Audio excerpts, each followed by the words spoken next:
The boy's fingers trembled around the tin plate, the first real meal he'd seen in 3 days. Cornbread. Actual cornbread, still warm, with a sliver of butter melting into its golden crust. 14-year-old Evan Holt had scrubbed floors for 6 hours to earn it, and his stomach cramped so violently he could barely stand. But then he heard it. A rasping breath from the alley shadows, where an old man lay crumpled against the wall, bleeding and confused, his eyes glazed with fever. Evan looked at the food, looked at the stranger, and made the choice that would rewrite both their lives forever. If you're watching from your city tonight, drop a comment below and let me know where this story is reaching. I love seeing how far these tales travel. Now settle in, because what happens next will break your heart before it mends it. The Texas sun beat down on the town of Carthage like a punishment, turning the dust to powder and the air to something you had to chew before you could breathe it. It was the kind of heat that made dogs lie still in the shade and made grown men think twice about crossing the street.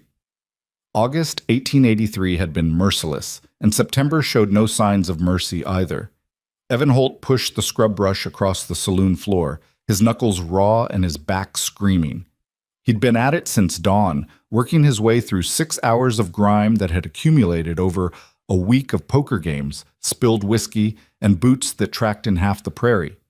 The saloon owner, a thick-necked man named Dorsey, stood behind the bar polishing glasses and watching Evan with the casual indifference of a man who'd seen 1,000 desperate boys come and go.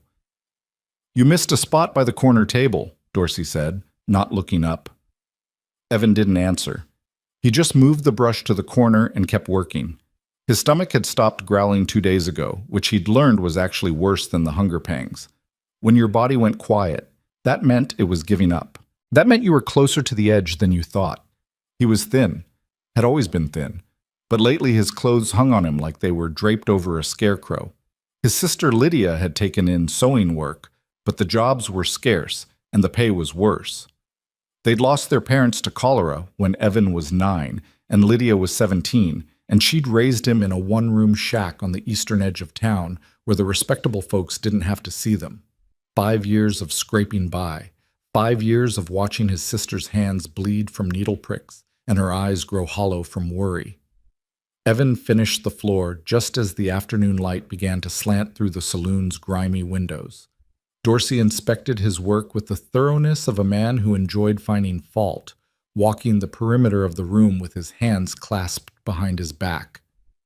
"Acceptable," he finally said, which from Dorsey was practically a compliment. He reached into his apron pocket and pulled out a tin plate wrapped in a checkered cloth. "Your pay." Evan's heart kicked against his ribs. He took the plate with both hands, feeling the warmth of it through the cloth.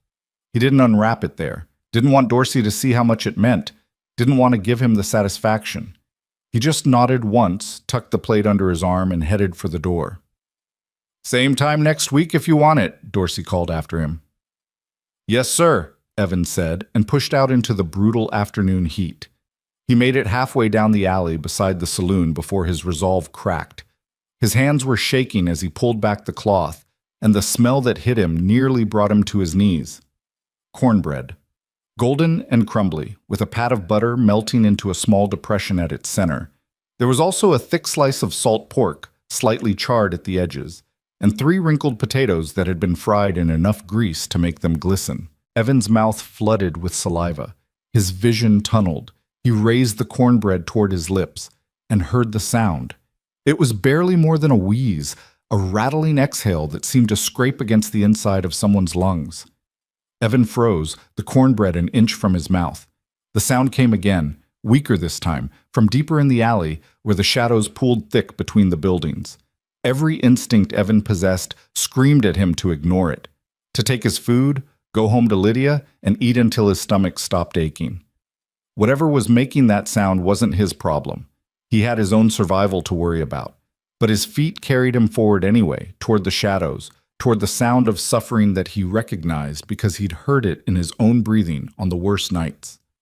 The old man was crumpled against the back wall of the saloon, half hidden behind a broken crate. He was maybe 60, maybe 70, hard to tell with all the dirt and the way pain had carved lines into his face. His clothes had once been good, Evan could see that.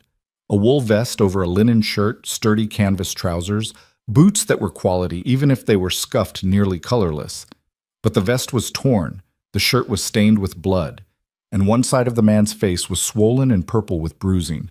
His eyes were open but unfocused, staring at something Evan couldn't see.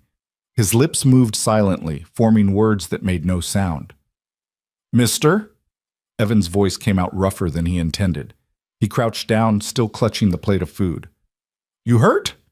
The man's eyes rolled toward him, struggling to focus. His breathing was rapid and shallow, the kind that came before the body shut down entirely. He tried to speak, but what came out was just a dry rasp that might have been words once. Evan looked at him, looked at the blood seeping through the shirt, looked at the way this man's hands trembled against the dirt. Then he looked down at the plate in his own hands, at the food he'd earned with 6 hours of labor and a back that felt like it might break. The choice should have been easy. The choice should have been obvious. But Evan thought about his mother, who'd once given their last can of beans to a family passing through, even though it meant they'd go hungry. He thought about his father, who'd taught him that being poor didn't mean being cruel. And he thought about the kind of man he wanted to be when hunger wasn't eating him from the inside out. "Here," he said quietly, and held out the plate. The old man's eyes sharpened, just for a moment. He stared at the food like he couldn't quite believe it was real. Then slowly, painfully, he reached out with shaking hands and took it.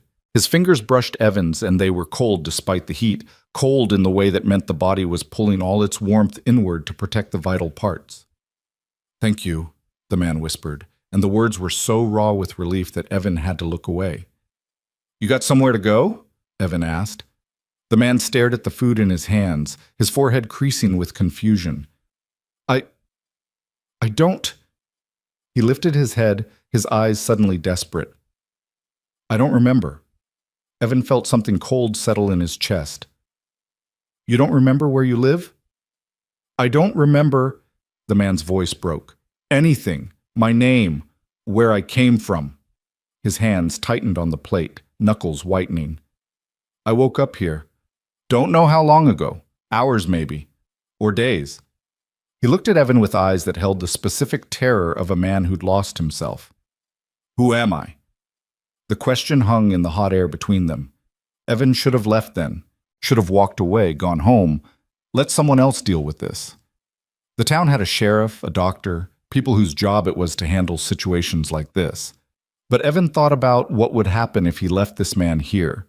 Dorsey would find him eventually, and Dorsey would call the sheriff, and the sheriff would probably throw him in a cell overnight for vagrancy. If the man was lucky. If he wasn't lucky, some of the rougher elements that came out after dark would find him first, and they'd take what little he had left. "You got a name?" Evan asked.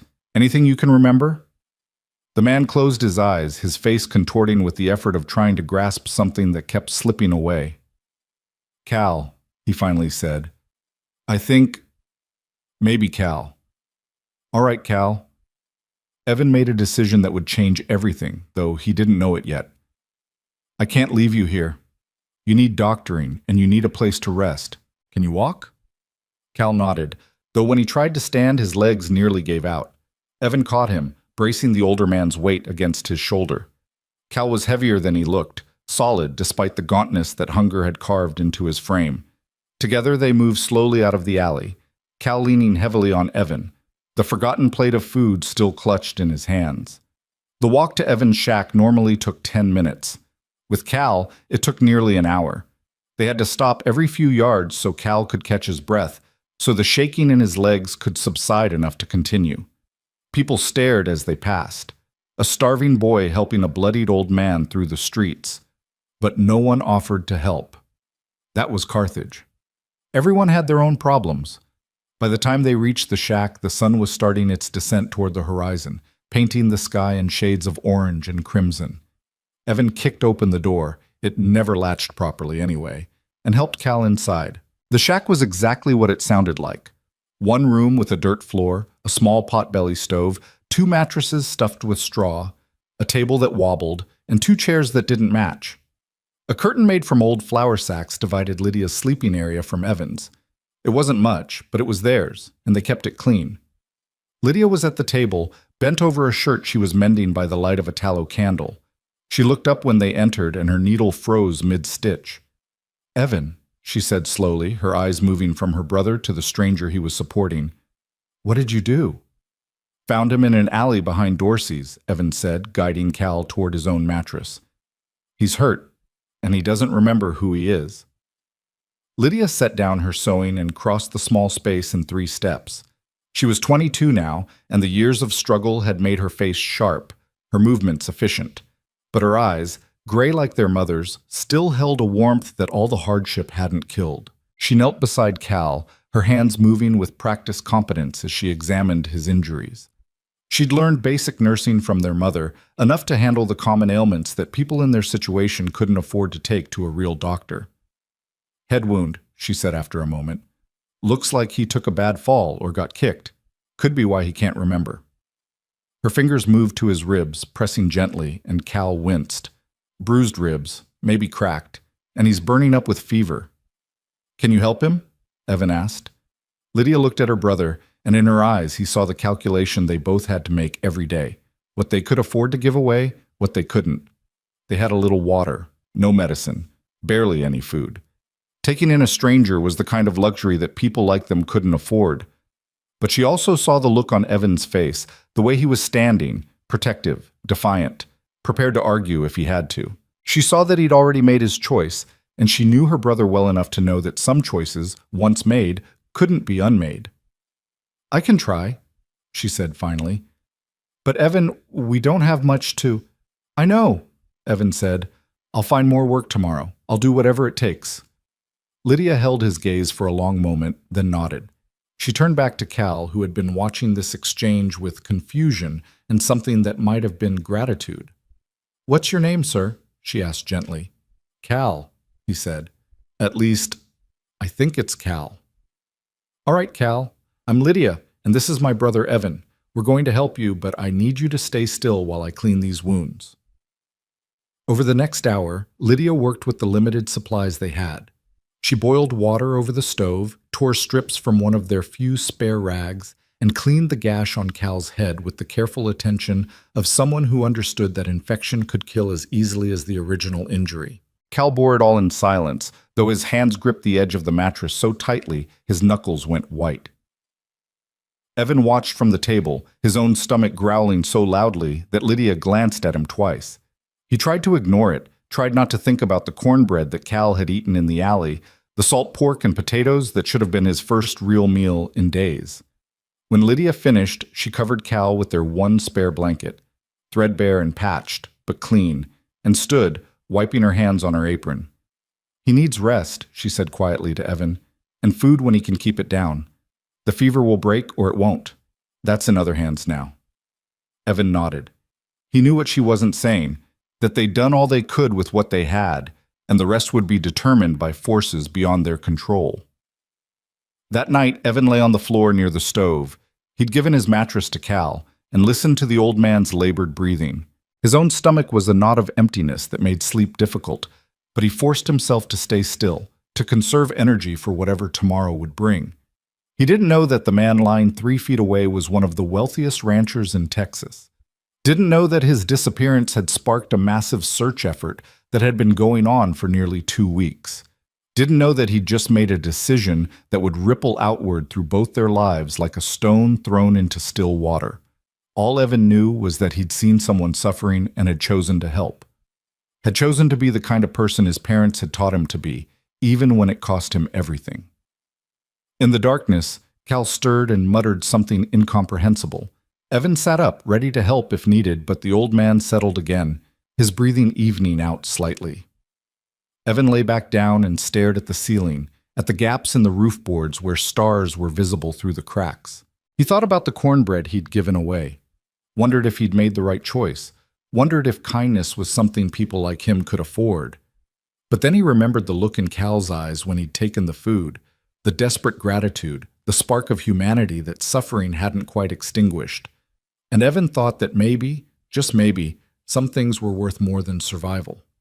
He fell asleep hungry, but strangely peaceful, unaware that he'd just saved the life of a giant and set in motion a chain of events that would transform everything he thought he knew about the world and his place in it. The next morning arrived with the pale light of dawn filtering through the cracks in the walls. Evan woke stiff and sore from sleeping on the hard floor, his stomach a hollow ache that had become familiar. He sat up carefully, checking on Cal, who was still asleep, his breathing slightly easier than it had been the night before. Lydia was already awake, kneeling by the stove and coaxing life into the embers from last night. She glanced at Evan and gave him a small, tired smile. "His fever broke around midnight," she said quietly. "I think he'll live." "That's good," Evan said, relief flooding through him. "We need food," Lydia said, stating the obvious. "I have a hem job I'm supposed to finish today. Mrs. Patterson's dress. She'll pay, but not until I deliver it, and that won't be until this afternoon at the earliest." Evan nodded. "I'll see what I can find. Maybe someone needs their stables mucked or their porch fixed." "Evan," Lydia's voice stopped him as he headed toward the door. "What you did yesterday, giving him your food, that was stupid," Evan offered. "Kind," Lydia finished. "It was kind. Mama would have been proud." Something warm bloomed in Evan's chest, pushing back against the cold emptiness of hunger. He nodded once, not trusting his voice, and headed out into the morning. Carthage was beginning to stir. Shopkeepers were opening their doors, ranchers were riding in for supplies, and the smell of coffee and frying bacon drifted from the hotel's dining room. Evan's mouth watered, but he forced himself to focus. He needed work, and he needed it fast. He spent the morning going door to door asking about odd jobs. Most people turned him away. They had their own hands to do the work, or they didn't have the money to pay. But finally, at the livery stable, the owner looked at Evan's desperate face and sighed. "Got 3 stalls that need mucking," he said. "Pays 2 bits." It was terrible money for hard work, but Evan didn't hesitate. "I'll take it." He worked through the midday heat, shoveling manure and soiled hay, his back screaming and his hands developing fresh blisters on top of old ones. But when he was done, the stable owner pressed 2 coins into his palm, and Evan felt like he'd won a fortune. He headed straight for the general store, where he bought a small bag of cornmeal, a handful of beans, and a precious piece of fatback. It wasn't much, but it would make a meal that could be stretched across 2 days if they were careful. When he got back to the shack, he found Lydia sitting at the table with Cal, who was awake and propped against the wall. The old man looked better, still weak, still bruised, but more alert. His eyes tracked Evan as he entered, and there was a clarity in them that hadn't been there before. "You're the boy from yesterday," Cal said, his voice hoarse but stronger. "You gave me your food." Evan shrugged, uncomfortable with the attention. "You needed it more than I did." "Liar," Cal said, but there was no accusation in it, only something that might have been wonder. "You were starving. I could see it in your face. You're still starving." He looked at Lydia. "Both of you are." "We manage," Lydia said quickly, "by taking in strangers who can't even remember their own names," Cal said. He closed his eyes, his hands tightening into fists against the blanket. "I've been trying all morning, trying to remember who I am, where I came from. It's all just fog, like trying to grab smoke." "Give it time," Lydia said gently. "Head injuries can scramble things for a while. It might come back." "And if it doesn't?" Cal's voice held an edge of fear. "What if I never remember? What if this is all I am now, a broken old man who doesn't even know his own name?" "Then you figure out who you want to be starting now," Evan said. He set the bag of supplies on the table and began unpacking them. "Memory or no memory, you're still alive. That counts for something." Cal stared at him, and something shifted in his expression, a glimpse of the man he'd been before the injury, before the fog had rolled in and stolen his past. "How old are you, boy?" 14, Evan said. 14, Cal repeated, "and already wiser than men 3 times your age." He watched as Evan began measuring out cornmeal, his movements efficient and practiced. "How long have you been taking care of your sister?" "I don't take care of her," Evan said. "We take care of each other, have been since I was 9. The silence that followed was heavy with unspoken questions. Cal didn't push, and Evan didn't elaborate. Some stories didn't need telling. Over the next few days, a routine developed. Evan worked whatever jobs he could find, bringing home pennies and nickels that added up slowly. Lydia finished her sewing projects and took on new ones, and Cal gradually grew stronger. He couldn't remember his past, but his body remembered things his mind had forgotten. His hands knew how to fix the broken hinge on the door. His eyes assessed the shack's structure and identified weak points that needed reinforcing. He spoke with the unconscious authority of someone used to giving orders, then caught himself and apologized, confused by his own instincts. "I think I knew horses," he said one evening, watching through the door as a rancher rode past.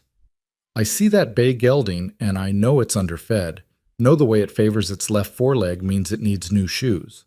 But I couldn't tell you how I know." "Maybe you worked with horses before," Lydia suggested. She was stirring a thin soup over the stove, mostly broth and beans, but it was hot, and it was food. "Maybe you were a stable hand or a wrangler." "Maybe," Cal said, but he didn't sound convinced. He looked down at his hands, turning them over as if they belonged to someone else. "These aren't a laborer's hands. Too soft, even now. But they know work. I can feel that." Evan, sitting at the table and working his way through a reader Lydia had salvaged years ago, he was teaching himself beyond the basic schooling he'd received before their parents died, looked up. "Does it matter? Who you were, I mean. You're Cal now. You're here now. Maybe that's enough." "Spoken like someone who's never lost themselves," Cal said, but his tone was gentle, not bitter. "I hope you never do, Evan. I hope you always know exactly who you are." A week passed, then another. Cal's physical injuries healed, but his memory remained stubbornly absent. He helped around the shack as much as he could, fixing things, doing the heavy lifting that Lydia and Evan struggled with. He ate sparingly, always trying to leave more for them, until Lydia told him firmly that he needed to eat to heal, and that was final. Evan found himself growing attached to the old man.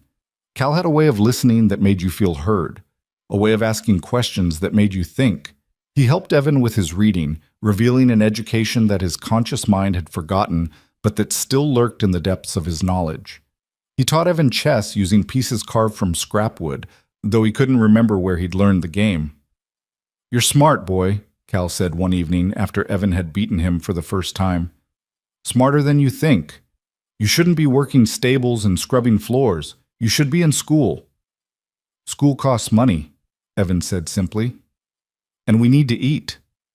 "It's not right," Cal said, his voice suddenly hard. "A boy like you, working himself to the bone while other children play. It's not right." "Lots of things aren't right," Evan said, "but they're still true."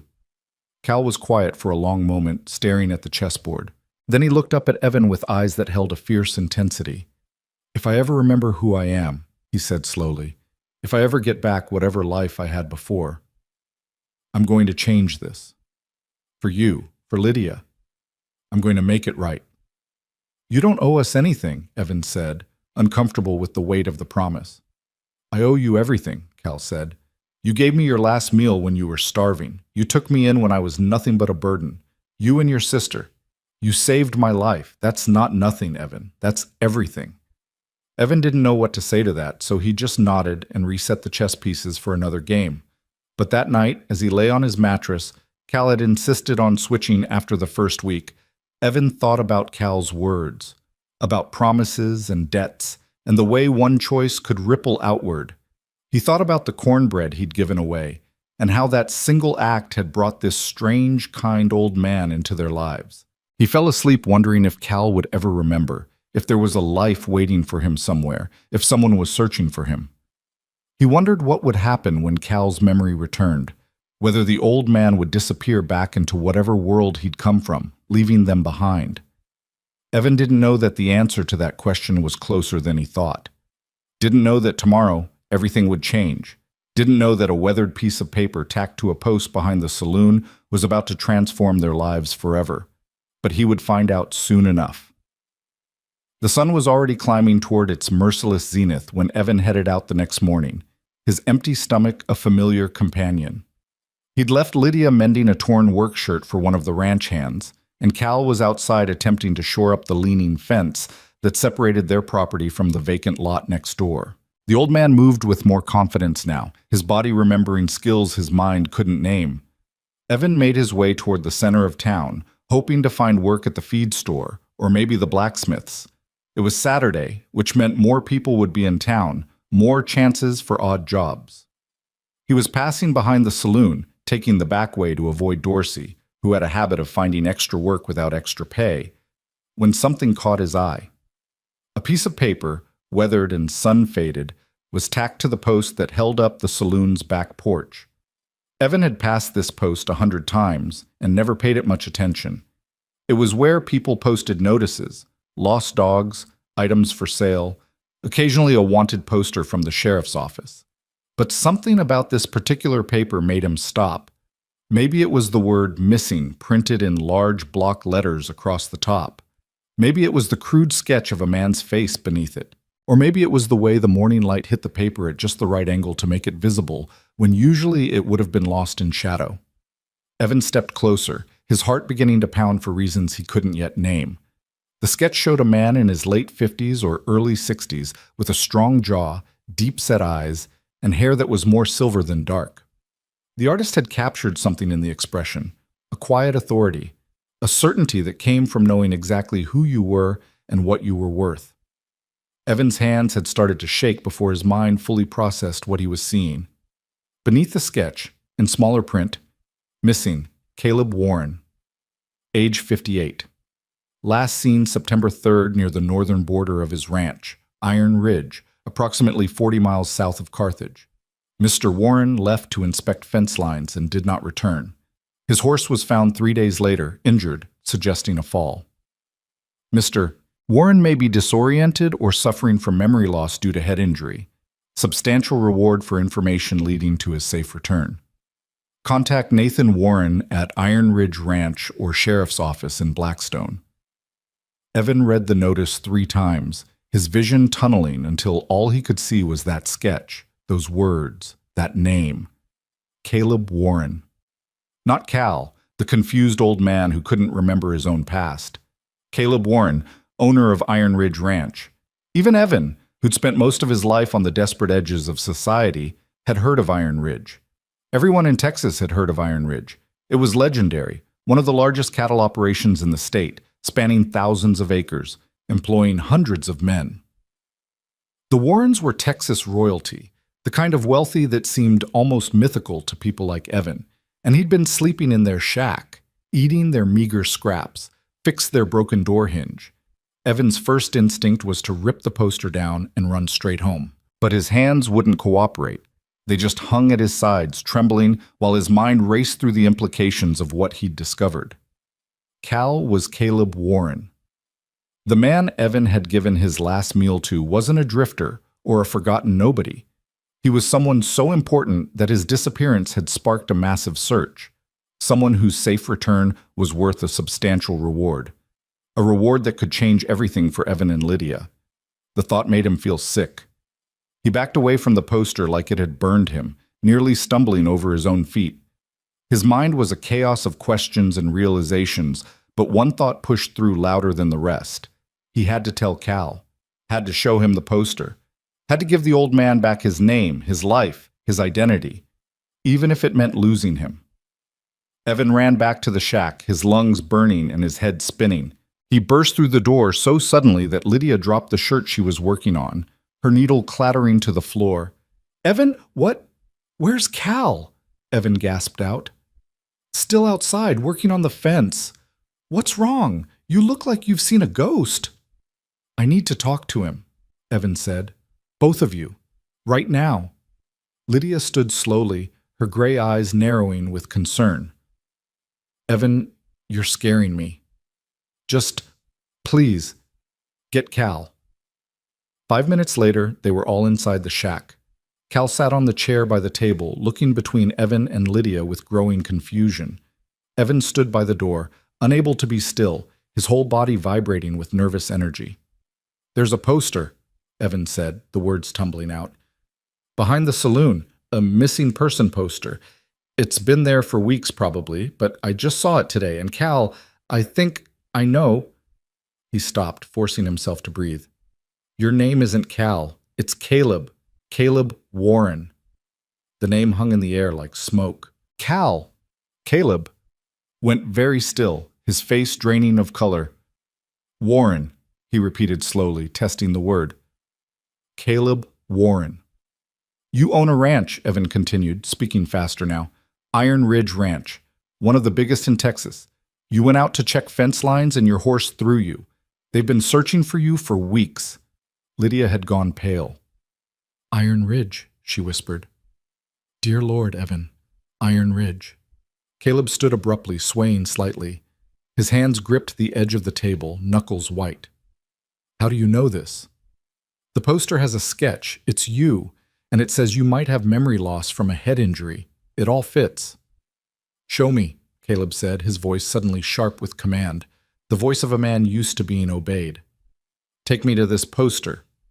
They went together, all three of them, leaving the shack door swinging open behind them. The walk to the saloon felt both endless and too short.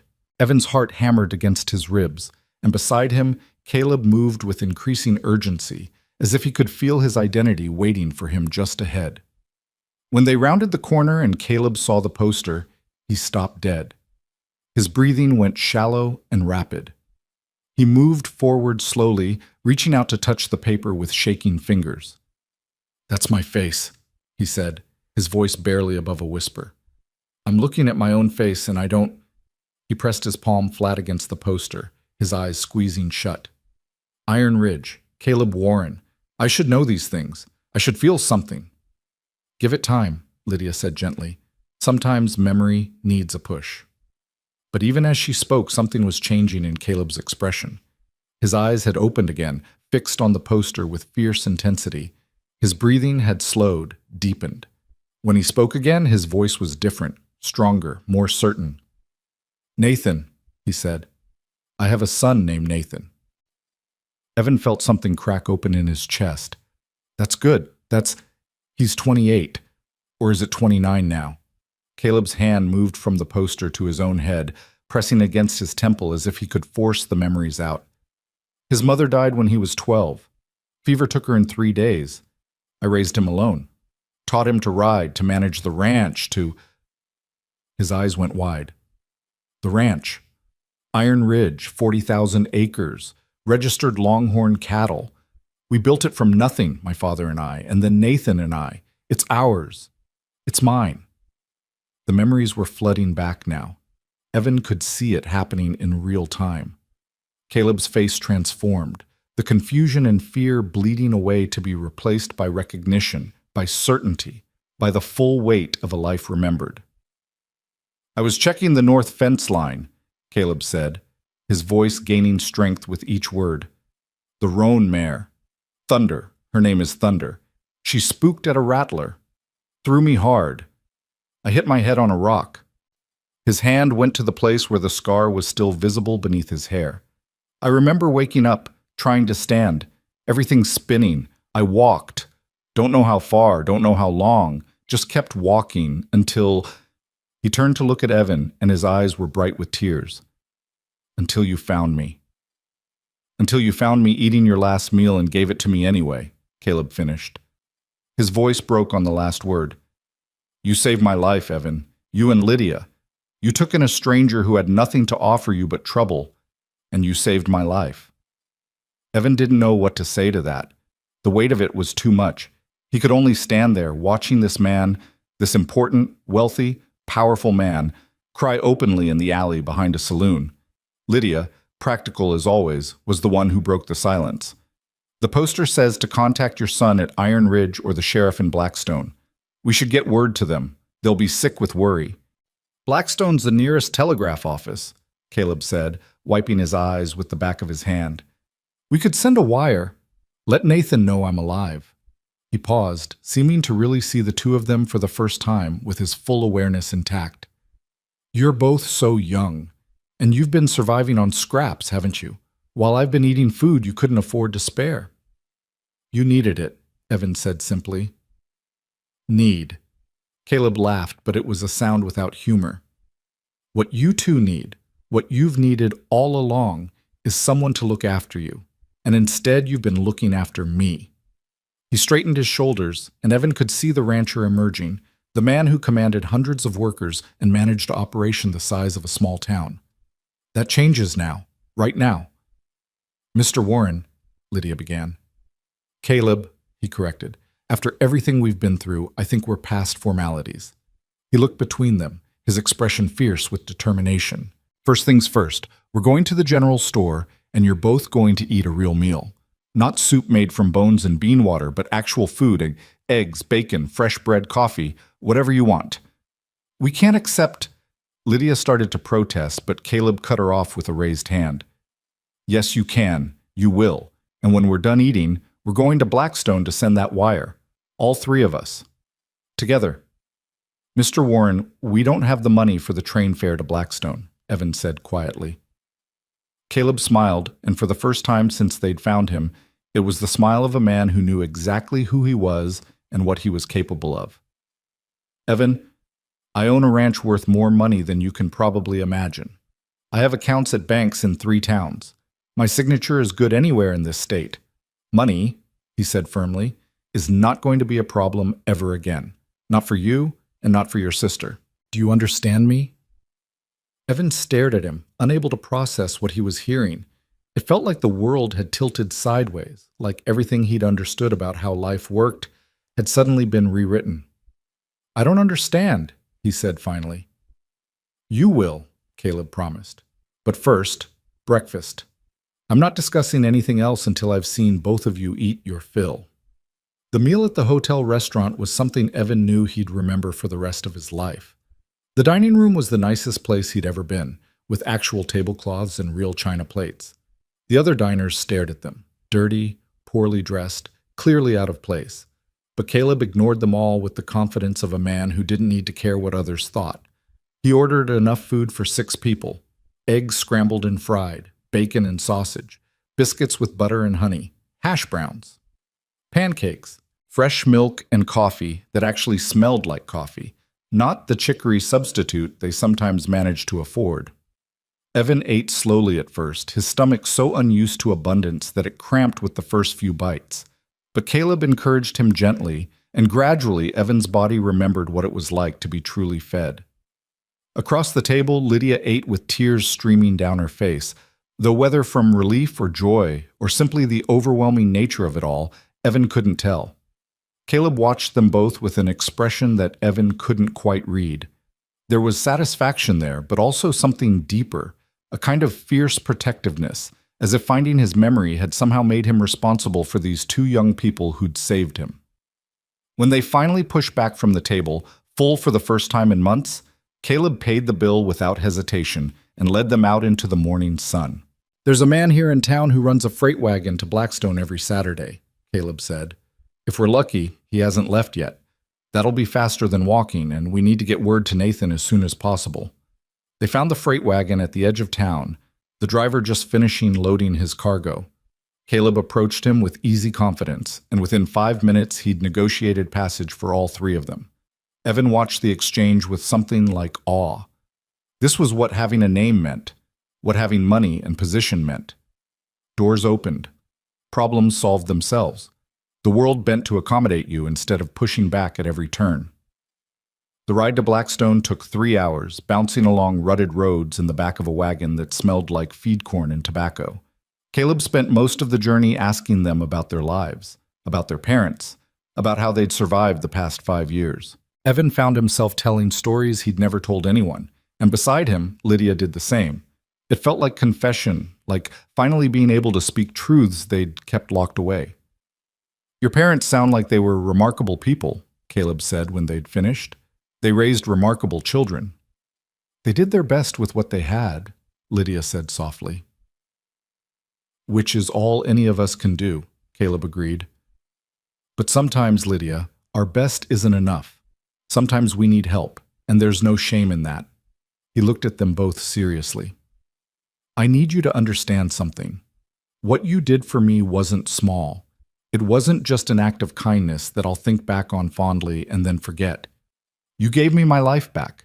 You gave me the chance to see my son again, to return to my ranch, to be myself again. That debt isn't something I can repay with a meal and a train ticket. We don't want repayment, Evan said. We just did what anyone would. No, Caleb interrupted firmly. That's exactly what you didn't do. Anyone else would have walked past me in that alley. Anyone else would have eaten their own meal and let me starve. Anyone else would have sent for the sheriff and let him deal with a disoriented old man. You did what almost no one would do, especially not when you were starving yourselves." He leaned forward, his eyes intense. "So I'm not asking if you want repayment. I'm telling you that you're going to get it, whether you like it or not." The telegraph office in Blackstone was a small building wedged between a dry goods store and a barber shop. The operator, a thin man with spectacles that kept sliding down his nose, looked up from his desk as they entered. "Help you folks?" he asked.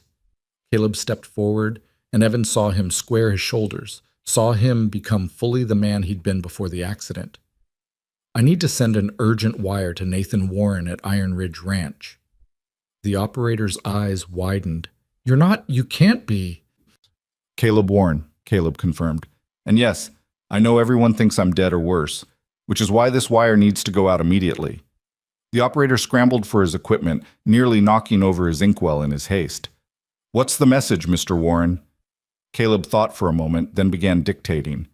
"Nathan, stop. I'm alive. Stop. Was injured. Lost memory. Stop. In Blackstone now. Stop. Coming home soon. Stop. Your father." The operator's key began clicking, translating the words into the staccato rhythm of Morse code. When he finished, he looked up with something like wonder in his eyes. "Mr. Warren, the whole state has been looking for you.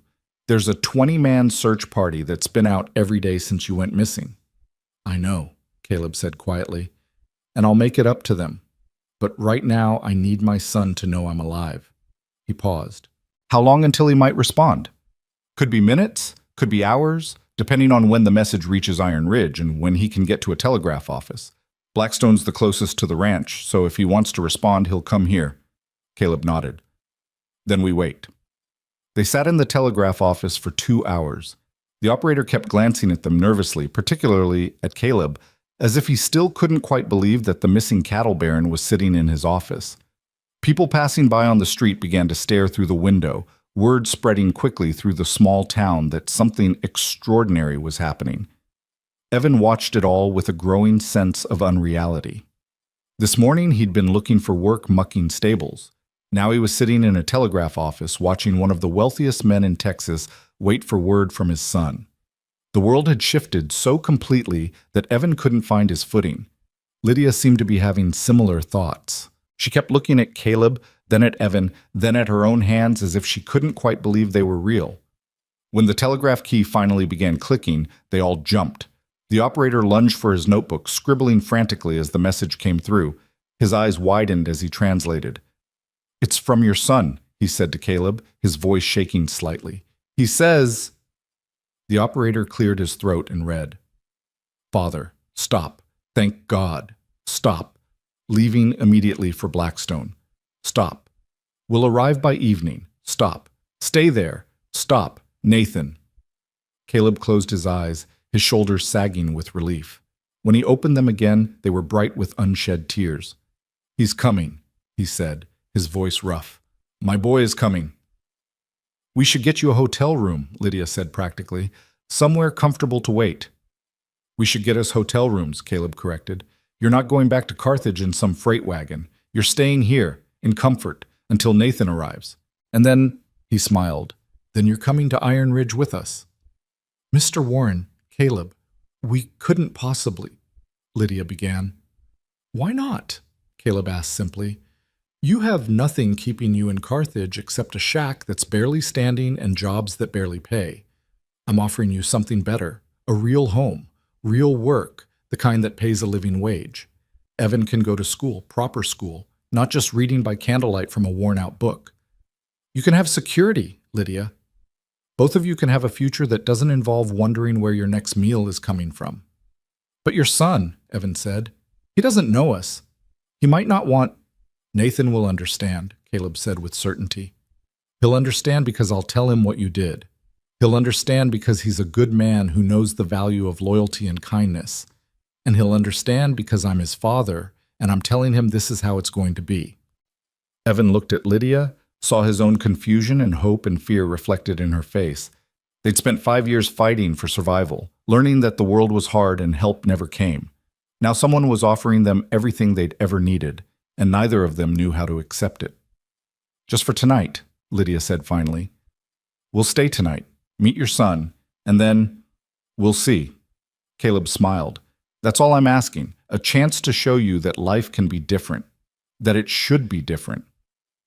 The hotel in Blackstone was nicer than any place Evan had ever imagined staying. Their rooms, Caleb insisted on getting them separate rooms, with real beds and clean linens and windows that actually had glass in them, felt like palaces. Evan stood in the center of his room for a full minute, just turning in slow circles, trying to understand that this space was his, even if only for one night. There was a bathtub, an actual bathtub, with hot water brought up by a hotel worker who didn't seem to think there was anything strange about filling a tub for a skinny 14-year-old boy who looked like he'd been living rough. Evan sank into that hot water and felt something inside him crack open. He couldn't remember the last time he'd been truly clean, the last time hot water had washed away the grime and exhaustion and constant worry. He stayed in that tub until the water went lukewarm, and even then he was reluctant to leave. When he finally emerged, dried off with a towel that was softer than any fabric he'd ever touched, he found clean clothes laid out on the bed. They were simple, a plain shirt and trousers, but they fit properly, and they didn't have any holes. Evan put them on and stared at himself in the mirror, barely recognizing the boy looking back at him. There was a knock on the door, and when Evan opened it, he found Lydia standing there in a simple blue dress that made her look years younger. Her hair was clean and pulled back, and the perpetual tension that usually lived in her shoulders had eased slightly. "Caleb sent these," she said, gesturing to her dress. "Had them brought up from a shop downstairs." "Evan, this is all happening so fast. I don't know if—" "I know," Evan said, "but maybe that's okay. Maybe sometimes good things happen fast, and we just have to let them." They had dinner in the hotel restaurant, another meal that felt like abundance itself, and then Caleb took them for a walk through Blackstone as the sun began to set. It was a nice town, bigger than Carthage, with brick buildings and actual sidewalks and shops that stayed open late. "Nathan should be here in a few hours," Caleb said as they walked. "I want to prepare you both. He's going to be emotional. It's been almost 3 weeks since I disappeared. 3 weeks of thinking I might be dead. When he sees me, it's going to hit him hard." "We understand," Lydia said. "I hope you do," Caleb said. "Because what I'm going to ask you both to do won't be easy. When Nathan arrives, I want you to meet him. I want him to see you, to understand what you did. And I want him to hear me when I tell him that you're coming to Iron Ridge, that you're going to be part of our lives from now on." He stopped walking, turning to face them both. "Can you do that? Can you trust me enough to see this through?" Evan looked at his sister, saw the uncertainty in her eyes, but also something else, a fragile, tentative hope that maybe, just maybe, they'd finally caught a break. "Yes," Evan said for both of them. "We can do that." Caleb's answering smile was bright enough to push back the gathering darkness. They waited in the hotel lobby as the evening deepened into night.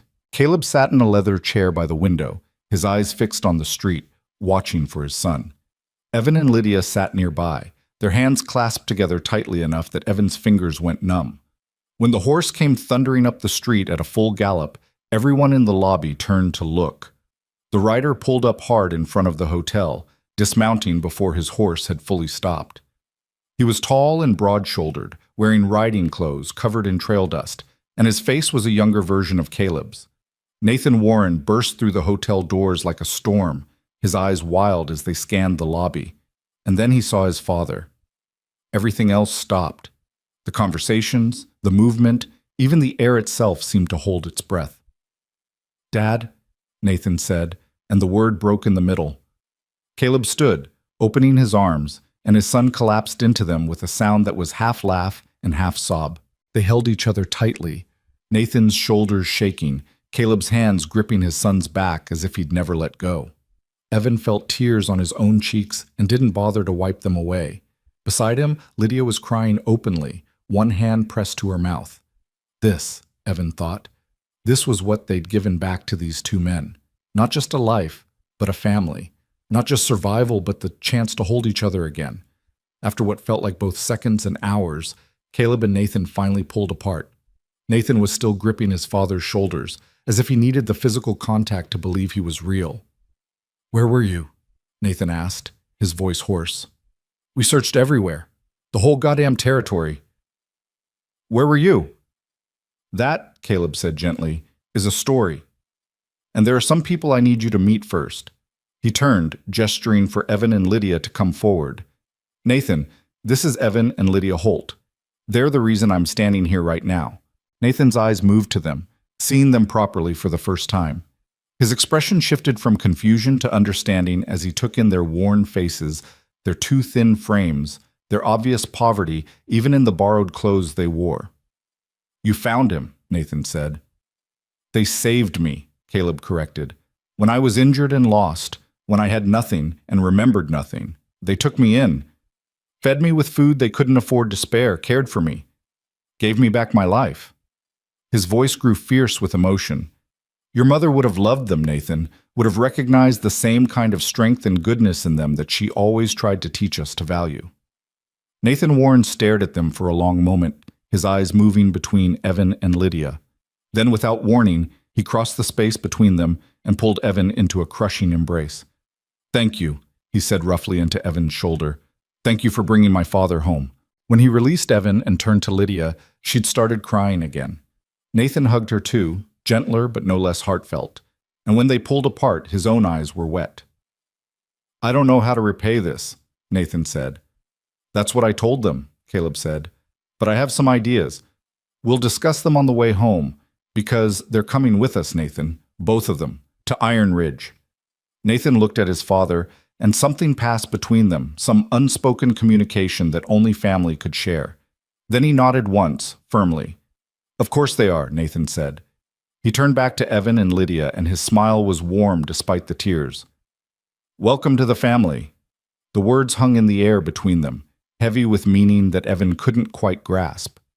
"Welcome to the family." He'd heard those words before at weddings in Carthage, seen the way people embraced and celebrated when two families joined. But this was different. This wasn't marriage or blood. This was something Evan had no framework for understanding. Nathan seemed to sense their uncertainty because he stepped back, his expression shifting from raw emotion to something more practical. "You both look dead on your feet," he said, his voice gentler now. "When's the last time either of you slept in a real bed?" "Tonight, actually," Lydia said quietly. "Your father insisted on rooms for us here." "Good," Nathan said. He glanced at his father, and Evan saw the way relief and joy still played across his features, as if he couldn't quite believe Caleb was real and standing before him. "We should all get some rest. It's a full day's ride to Iron Ridge, and we'll want to leave at first light. Dad, you up for the journey?" "I've been sleeping on a straw mattress in a shack for 2 weeks," Caleb said with a slight smile. "I think I can handle a day on horseback." "You were thrown," Nathan countered, his tone brooking no argument. "You're taking the wagon. And before you protest, it's not up for debate. I'm not risking you on a horse until Doc Brennan has looked you over properly." Caleb opened his mouth as if to argue, then seemed to think better of it. "Fine, the wagon. But I'm not an invalid, Nathan." "No, but you're my father, and I just got you back." Nathan's voice cracked slightly on the last word. "So humor me." They said their goodnights in the hotel lobby, Nathan gripping his father's shoulder one more time as if to reassure himself that Caleb was solid and real. Evan and Lydia made their way upstairs, moving through the carpeted hallway in silence until they reached their adjacent rooms. "Evan," Lydia said, stopping him before he could open his door. "Are we doing the right thing, going with them?" "What else would we do?" Evan asked. "Go back to Carthage? Back to that shack and those scraps of work that barely keep us breathing?" "At least there we know what to expect," Lydia said. "At least there we're not beholden to anyone." "We've been beholden our whole lives," Evan said, surprised by the bitterness in his own voice. "Beholden to landlords who could evict us any time they wanted. Beholden to people who'd throw us a few coins for hours of work. Beholden to a world that doesn't care if we live or die." He looked at his sister, at the exhaustion carved into her young face. "Maybe this is different. Maybe this time we're beholden to people who actually care." Lydia was quiet for a long moment, then she reached out and squeezed his hand. When did you get so wise? When I gave away my last meal to a stranger, and it turned out to be the best decision I ever made, Evan said. She smiled despite herself, then leaned forward and kissed his forehead the way their mother used to. Get some sleep, little brother. Tomorrow everything changes. Evan lay in the darkness of his hotel room, his body sinking into a mattress that felt like a cloud compared to what he was used to. Sleep should have come easily, but his mind wouldn't settle. He kept thinking about Iron Ridge, about what it would be like to live on a ranch that size, to be part of something he couldn't quite imagine. He thought about Caleb's promise of school, of a future that involved more than just survival. And he thought about the look in Nathan Warren's eyes when he'd said, "Welcome to the family," the sincerity that had burned there. Somewhere in the depths of night, exhaustion finally won out and Evan slept. Morning came too early and too bright, sunlight streaming through the window and birdsong filtering up from the street below. Evan dressed quickly in the clothes that had been provided, then made his way downstairs where he found the others already gathered. Nathan had brought a wagon from somewhere, sturdy and well-made, with 2 strong horses hitched to the front. There were also 3 saddle horses tied to the back, their coats gleaming in the morning light. Figured we'd need transportation for everyone, Nathan explained when he saw Evan looking. Dad's taking the wagon as ordered. I'll ride alongside. You and Lydia are welcome to ride or join him in the wagon, whatever you're comfortable with. I can ride, Evan said. He'd learned young, back when their father had been alive and they'd had a mule that Evan had practiced on. Good man, Nathan said, clapping him on the shoulder. Lydia? The wagon, I think, Lydia said. She'd never been comfortable on horseback, and Evan could see the nervousness in her eyes at the thought of a full day's ride. They left Blackstone as the sun was climbing toward its full morning strength, Nathan leading the way on a magnificent bay gelding that moved like poetry. Evan followed on a gentler mare that Nathan had chosen specifically for him, and behind them came the wagon with Caleb holding the reins and Lydia sitting beside him. The streets of Blackstone were just beginning to stir, shopkeepers opening their doors and early risers going about their business. A few people stared as they passed, word having clearly spread about Caleb Warren's miraculous return. The road south was well traveled, packed earth that wound through rolling prairie land where cattle grazed in the distance and hawks circled overhead. Evan had never been this far from Carthage, had never seen landscape that stretched quite this endlessly in every direction. It was beautiful in a way that made his chest ache, all that open space and possibility. Nathan dropped back to ride beside him after the first hour, his eyes assessing Evan with open curiosity. You sit a horse well, he said. Where'd you learn? My father taught me when I was small, Evan said, before he died. Caleb told me a bit about your parents last night, Nathan said. Sounds like they were good people. They were, Evan said simply. He didn't want to talk about his parents, didn't want to open that particular wound when everything else felt so precarious. Nathan seemed to understand because he changed subjects smoothly. You ever work cattle? Horses? Any ranch experience? No, sir, Evan said. Mostly odd jobs around town, cleaning, hauling, fixing things that broke. But you're willing to learn? Evan looked at him, at this man who was maybe 10 years older than him, but who carried himself with the confidence of someone who'd never doubted his place in the world. I'm willing to do whatever needs doing. I'm not afraid of hard work. Nathan's smile was approving. That's the right answer. Iron Ridge isn't charity, Evan. It's a working ranch, and everyone pulls their weight. But if you're willing to learn, we'll teach you everything you need to know. He paused, his expression growing more serious. My father's already planning to send you to school. Did he tell you that? He mentioned it, Evan said carefully. He's serious about it, Nathan said. We've got a schoolhouse on the ranch for the workers' children. The teacher's good, came from back east originally. You'll learn reading, writing, arithmetic, history, all of it. And when you're not in school, you'll work. Learn the ranch, learn the business. If you want it, there's a future for you at Iron Ridge, a real future. Evan's throat felt tight. Why? He asked. Why would you do all this for us? Nathan was quiet for a moment, his eyes on the horizon. When my mother died, he said finally, my father fell apart. For months he was just going through the motions, running the ranch by instinct but not really living. I was 12 years old and I didn't know how to help him. Then one day, one of our hands, a man named Thomas Reeves, sat my father down and told him that my mother would be ashamed to see him giving up on life. Told him he had a son who needed him, a ranch that needed him, and that grief was no excuse for abandoning his responsibilities. Nathan's hands tightened on the reins. My father could have fired him for that, could have punched him. Instead, he broke down crying right there in the barn, and then he pulled himself together and started living again, started being a father again. He looked at Evan directly. Thomas Reeves saved my father once by refusing to let him give up. You saved him again by refusing to let him die in an alley. You see the pattern? You're paying forward what someone did for you, Evan said. More than that, Nathan said. I'm recognizing that the people who show up when everything's falling apart are the people worth holding on to. You and Lydia, you didn't have to help. You chose to. That kind of character doesn't come around often, and when it does, you don't let it walk away. They rode in comfortable silence after that, the landscape gradually shifting as they moved south. The prairie gave way to more varied terrain, rolling hills dotted with oak and mesquite, creek beds that ran clear and cold, and everywhere the signs of cattle country. Evan saw his first real herd around midday, hundreds of longhorns grazing across a hillside, their massive horns catching the sunlight.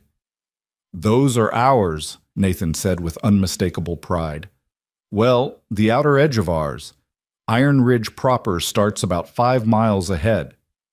5 miles later, they crested a rise and Evan's breath caught in his throat. The valley below stretched out like something from a dream, green and vast and impossibly alive. A river wound through the center, lined with cottonwoods that swayed in the breeze. Fenced pastures divided the land into organized sections, each holding cattle or horses that looked like toys from this distance. Buildings clustered near the river's bend, a large ranch house, multiple barns, what looked like bunkhouses and workshops, and a dozen other structures Evan couldn't identify. Iron Ridge, Caleb said from the wagon, his voice thick with emotion. Home. They descended into the valley, and as they got closer, Evan began to understand the true scale of the operation. This wasn't just a ranch, it was a small town unto itself. Workers moved between buildings, going about their tasks with the practiced efficiency of people who knew their roles. Horses whinnied from the corrals. The rhythmic clang of a blacksmith's hammer rang out from one of the buildings. Smoke rose from what must have been a kitchen, carrying the smell of cooking food. As they approached the main cluster of buildings, people began to notice them. A man near the barn looked up, did a double take, then dropped the bucket he was holding and started running toward them. Within seconds, word was spreading like wildfire. Workers emerged from buildings, set down tools, stopped mid-task to stare. And then someone shouted, "It's the boss! Mr. Warren's come home!" What happened next was chaos of the best kind. Men and women converged from every direction, their faces alight with disbelief and joy. Nathan had to pull his horse to a stop as the crowd surrounded the wagon, everyone trying to see for themselves that Caleb Warren was truly alive and truly home. All right, Caleb called out, his voice carrying authority even as emotion roughened it. Back up and give us room to breathe. Yes, it's me. Yes, I'm alive. And yes, I'll explain everything, but not until I've had a chance to wash the trail dust off. The crowd laughed, but didn't really disperse, just pulled back enough to let the wagon through. They followed alongside, a growing parade of ranch hands and workers who couldn't stop smiling. Evan saw tears on more than one weathered face, saw grown men unashamed of their emotion. The ranch house was bigger than any building Evan had ever been inside, except maybe the courthouse in Carthage. 2 stories of solid timber and stone, with a wide porch that wrapped around the front and large windows that caught the afternoon light. Nathan helped Lydia down from the wagon while Caleb climbed down on his own, waving off offers of assistance with good-natured stubbornness. "Everyone back to work," Nathan called out to the assembled crowd. "We'll have a proper gathering tonight so Dad can thank you all for searching, but right now we need to get settled." The workers dispersed reluctantly, still casting looks over their shoulders as they returned to their tasks. Nathan led them inside, through a front door that opened into an entrance hall with polished wood floors and a staircase that curved up to the second floor.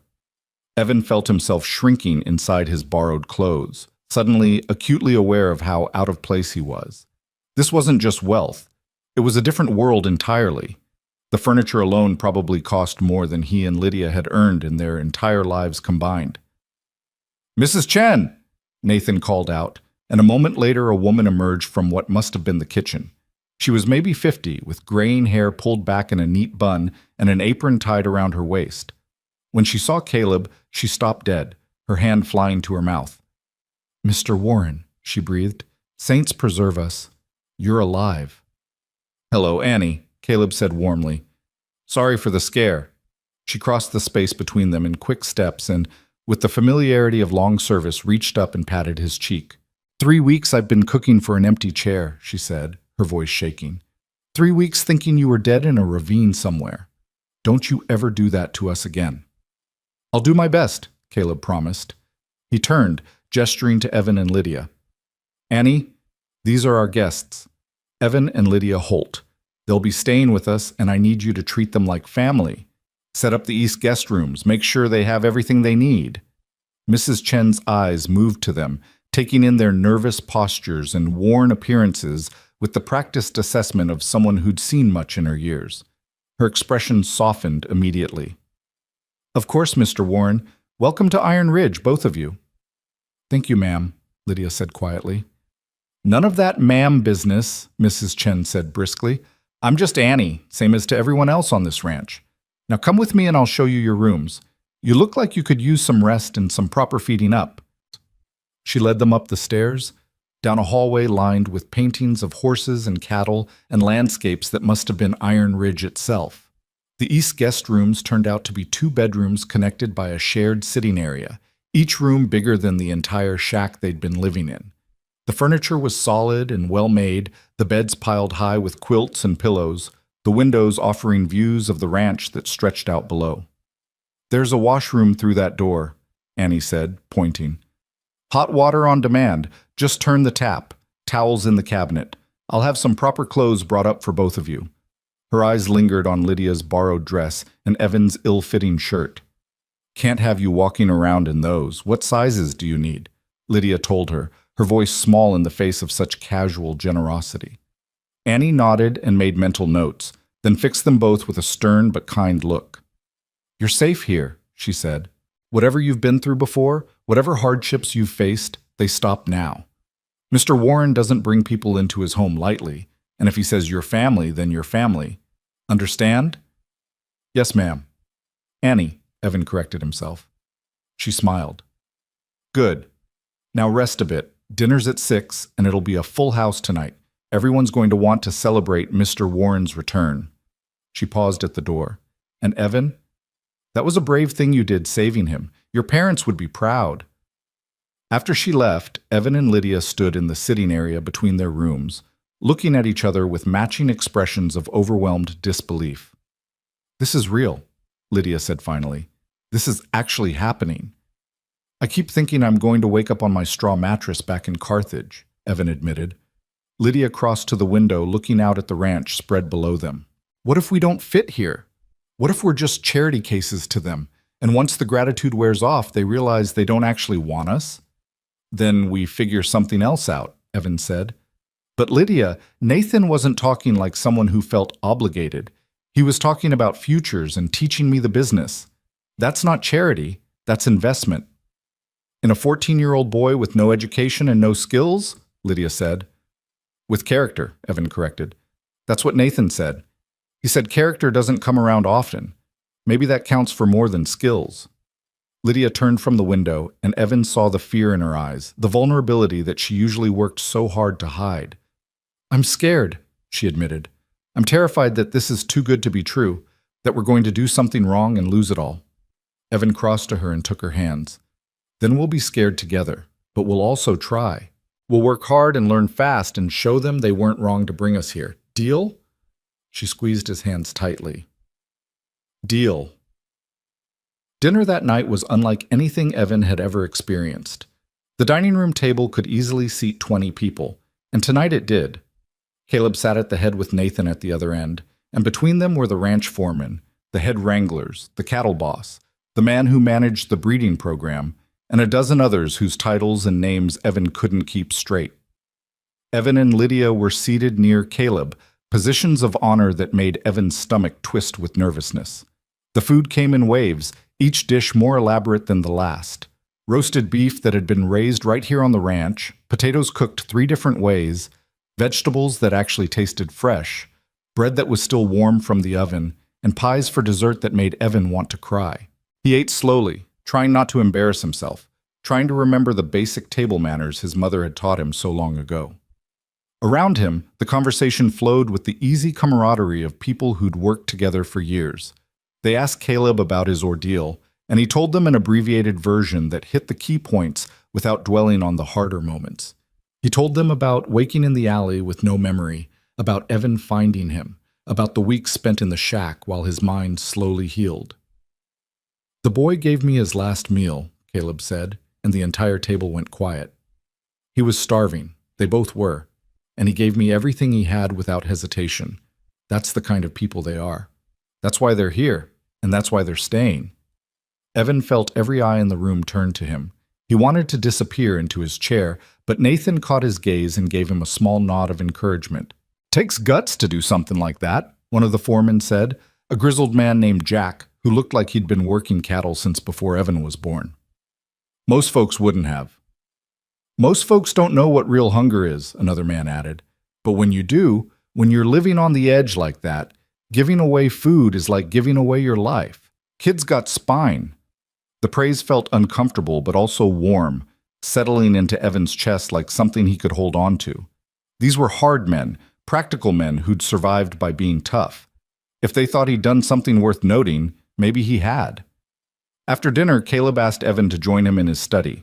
It was a smaller room off the main hall, lined with books and ledgers, with a large desk that dominated the space.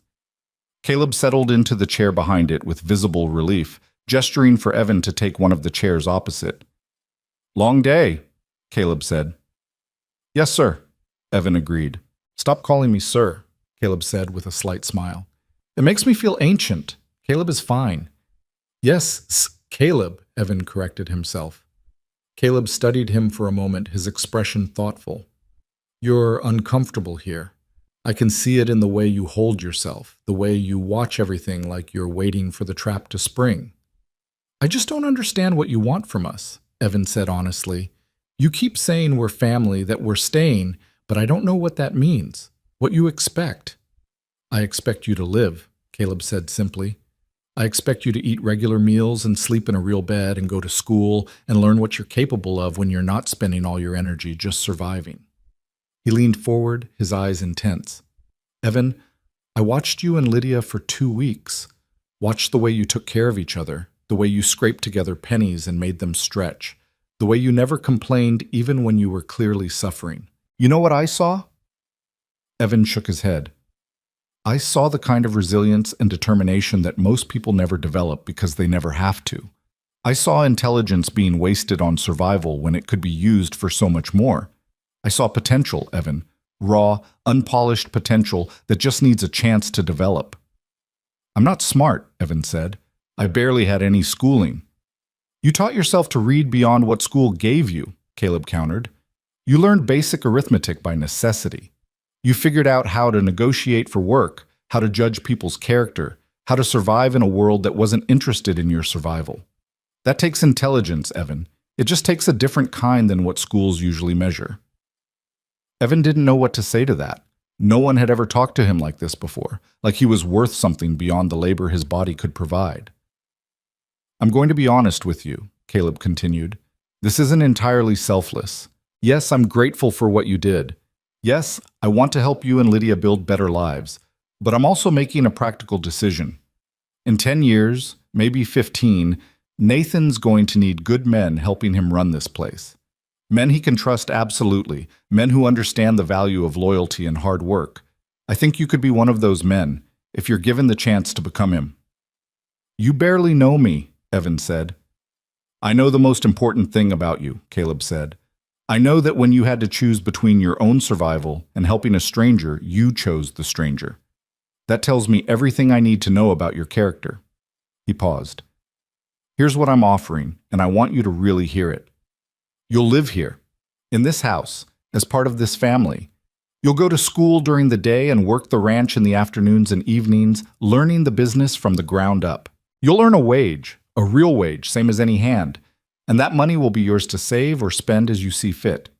When you're old enough, if you want to stay, there'll be a place for you in the operation, a real position with real responsibility. And if you decide this life isn't for you, if you want to go to university or try something else, we'll help you do that too. Evan's mind was reeling. And Lydia? Lydia's 22, Caleb said, old enough to make her own choices about her future. Annie's already asked if she'd be interested in learning household management, not as a servant, but as someone who could eventually manage operations for a large house like this. It's skilled work, respected work, and it pays well. But if that doesn't interest her, we'll find something that does. Maybe she wants to learn bookkeeping or horse breeding or any one of a dozen other skills that keep this ranch running. He smiled slightly. The point is, we're offering choices, opportunities, the chance to become whatever you're capable of being. Why? Evan asked again, because he still couldn't quite wrap his mind around it. Why invest this much in two strangers? Because 30 years ago, I was nearly a stranger who got a chance, Caleb said. My father had a small ranch, barely scraping by. A man named John Blackwell saw potential in us and offered my father a partnership, combining our herds and our land. That partnership became Iron Ridge. Without that chance, without someone believing we were worth investing in, none of this would exist. He gestured to encompass the ranch beyond the study walls. I'm just doing what John Blackwell did for my family, recognizing potential and giving it room to grow. Evan sat with that for a long moment, letting it sink in. This wasn't charity. It wasn't even just gratitude. It was something bigger, a philosophy maybe, or a way of seeing the world that Evan had never encountered before. I'll work hard, Evan said finally. Harder than anyone. I promise you that. I know you will, Caleb said. That's why I'm making the offer. He stood, moving around the desk to clap Evan on the shoulder. Get some rest. Tomorrow Nathan's going to introduce you to the ranch properly, show you how everything works. It'll be overwhelming at first, but you'll get your footing. I have faith in you. Evan left the study feeling like he'd just signed a contract with the universe itself, though no papers had been drawn up and no signatures exchanged.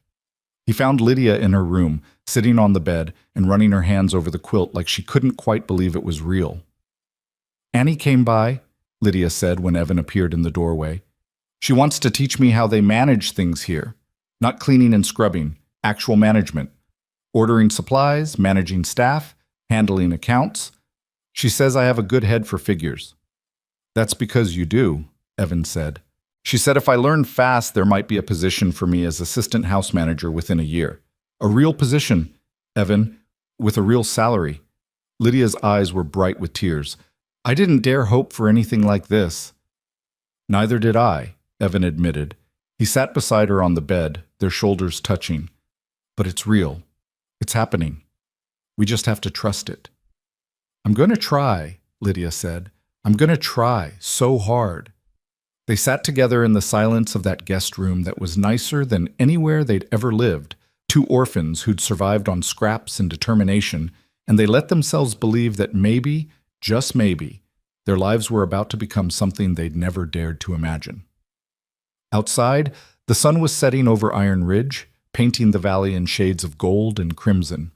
Somewhere in the bunkhouse, the ranch hands were settling in for the night, tired from honest work and satisfied with their pay. In the barn, horses whinnied softly as they were fed. In the main house, Caleb Warren sat in his study and thanked whatever forces had guided him to that alley where a starving boy with a plate of food had made a choice that changed everything. And in the East guest rooms, Evan and Lydia Holt began the slow process of believing they deserved this chance, this opportunity, this life that had opened before them like a door they'd never known existed. The world had shifted. The impossible had become possible. And tomorrow, the real work of building their futures would begin. Morning arrived with birdsong and the distant lowing of cattle, sounds so different from the harsh clamor of Carthage that Evan woke disoriented, momentarily unable to place where he was. Then memory flooded back and he sat up in the bed that was softer than clouds, looking around the guest room that still felt like something from a dream. Someone had left clothes on the chair by the door while he slept. Real clothes, not borrowed or ill-fitting, but trousers and a shirt, and even boots that looked like they might actually be his size. Evan dressed quickly, his hands shaking slightly as he buttoned the shirt. The fabric was sturdy but comfortable, broken in enough that it didn't feel stiff. The boots fit perfectly, and he wondered how Annie had managed to guess his size so accurately. He found Lydia already downstairs in the kitchen, sitting at a large wooden table with a cup of coffee steaming in her hands. She wore a simple dress of dark green that made her eyes look brighter, and her hair was pulled back in a neat braid. She looked up when Evan entered, and he saw his own cautious hope reflected in her expression. "Annie's making breakfast," Lydia said quietly. "Real breakfast, with eggs and ham and biscuits. I told her she didn't need to go to such trouble, but she said feeding people properly is her job, and she takes it seriously." Annie emerged from the pantry with an armload of supplies, setting them on the counter with practiced efficiency. "Morning, Evan. Coffee?" "Yes, please," Evan said, though he'd only had coffee a handful of times in his life and wasn't sure he actually liked it. She poured him a cup and set it in front of him, then went back to her cooking. The kitchen was warm and bright, with sunlight streaming through windows that overlooked the ranch yard. Evan could see workers already moving about their tasks, could hear the sounds of the ranch coming to life. Nathan appeared a few minutes later, looking like he'd been up for hours despite the early time. He poured himself coffee and leaned against the counter, his eyes assessing Evan with the same measuring look from yesterday. "Sleep well?" Nathan asked. "Better than I have in years," Evan admitted. "Good. You're going to need your energy. Today we're starting your education, and it's going to be comprehensive." Nathan took a sip of his coffee. "First lesson starts after breakfast. I'm taking you on a full tour of the ranch, showing you how everything works from the ground up. We'll cover the cattle operation, the horse breeding program, the hay fields, the equipment, all of it. You'll meet the key people who keep this place running, and you'll start learning what it takes to manage an operation this size." "I thought I was starting school," Evan said. "You are. The schoolhouse opens at 9 and runs until 2. After that you work. But today's Saturday, so no formal school. That means you get the full ranch experience." Nathan's expression was serious. "I'm not going to sugarcoat this, Evan. Ranch work is hard. It's dirty and exhausting and sometimes dangerous. The fact that you're living in the main house doesn't exempt you from that. If anything, it means you need to work harder to prove you belong here." "I understand," Evan said. "Do you?" Nathan's eyes were sharp. "Because some of the hands are going to resent you. They're going to see a kid who got lucky, who's living comfortable while they're in the bunkhouse. They're going to test you, push you, see if you break. You need to be ready for that." Evan met his gaze steadily. "I've been tested my whole life. I know what it's like when people think you don't deserve what little you have. I can handle it." Nathan studied him for a long moment, then nodded slowly. "I believe you can. Just remember, you've got nothing to prove to me or my father. You already did that. But you might need to prove it to yourself, and definitely to some of the men out there. So show them what you're made of." Breakfast was substantial enough to fuel a full day of labor, and Evan ate until his stomach protested. Then he followed Nathan out into the morning sun, leaving Lydia with Annie to begin her own education in household management. The ranch was even more impressive in full daylight. Nathan led him first to the main barn, a massive structure that could house 50 horses easily. The smell hit Evan first, that particular combination of hay and leather and horse that he'd encountered in smaller doses at the Carthage livery, but never at this scale. A man was working in one of the stalls, a wiry fellow, maybe 40 years old, with forearms like iron and hands that moved with expert confidence as he checked a horse's hoof. He looked up when Nathan approached, his eyes flicking to Evan with undisguised curiosity. "Morning, Tom," Nathan said. "This is Evan Holt. He's going to be learning the ranch, starting from the bottom up. Evan, this is Tom Brennan, our head wrangler. Best horseman in 3 counties, and he knows it." Tom straightened, wiping his hands on his trousers. "So you're the kid who saved the boss." "I helped him when he needed it," Evan said, uncomfortable with the label. "Heard you gave him your last meal," Tom said. "That true?" "Yes, sir." Tom grunted, his expression unreadable. "Well, that's either the stupidest or the bravest thing I've heard in a while. Haven't decided which yet." He turned back to the horse he'd been working on. You know anything about horses? A little, Evan said. I can ride, basic care, that's about it. Then you don't know much, Tom said bluntly. But I suppose that's what learning's for. You planning to put in the work, or you just here to play rancher while living in the big house? The challenge in his voice was clear. Nathan started to say something, but Evan spoke first. I'm here to work, sir. Whatever needs doing, I'll do it. And I'll do it right, or I'll keep doing it until I get it right. Tom looked at him properly then, really looked. And something in his expression shifted slightly. All right then. We'll see. Nathan, you want me to start him on stall mucking? That's where everyone starts. Eventually, Nathan said. Today's just observation and introduction. But yeah, starting Monday, he's all yours for afternoon work detail. They moved through the barn, Nathan explaining the operation.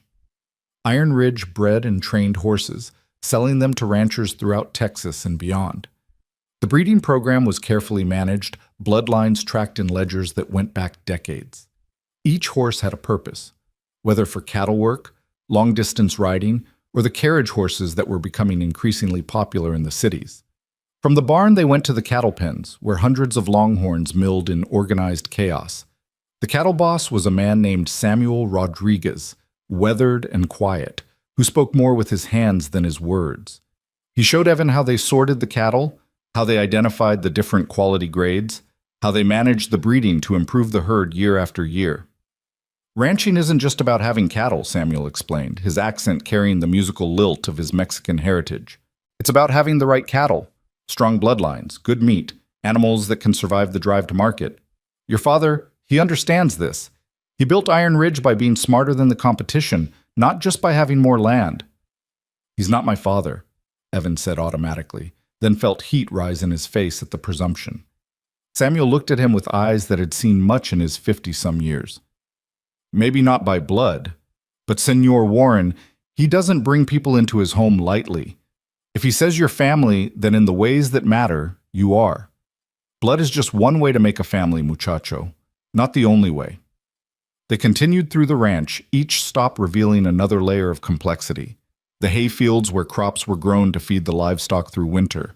The smokehouse where meat was cured. The workshop where everything from wagons to saddles was repaired. The bunkhouse where the unmarried hands lived. A long building with rows of beds and a common area that smelled like tobacco and boot leather. Everywhere they went, Nathan introduced Evan and explained what he was there to learn. The reactions varied. Some men were welcoming, understanding that Caleb Warren had his reasons and trusting his judgment. Others were more reserved, their expressions suggesting they'd wait to see if this skinny kid could actually pull his weight. And a few were openly skeptical, like the ranch hand named Dwight, who worked the cattle pens. Another charity case, Dwight muttered, just loud enough to be heard. He was a big man, thick through the shoulders, with a face that suggested he settled disagreements with his fists. Living in the main house while real workers sleep in the bunkhouse. Nathan's expression went cold. You have something to say, Dwight? Just observing, Dwight said, his tone carefully neutral. Wondering what makes this kid so special that he gets privileges the rest of us don't.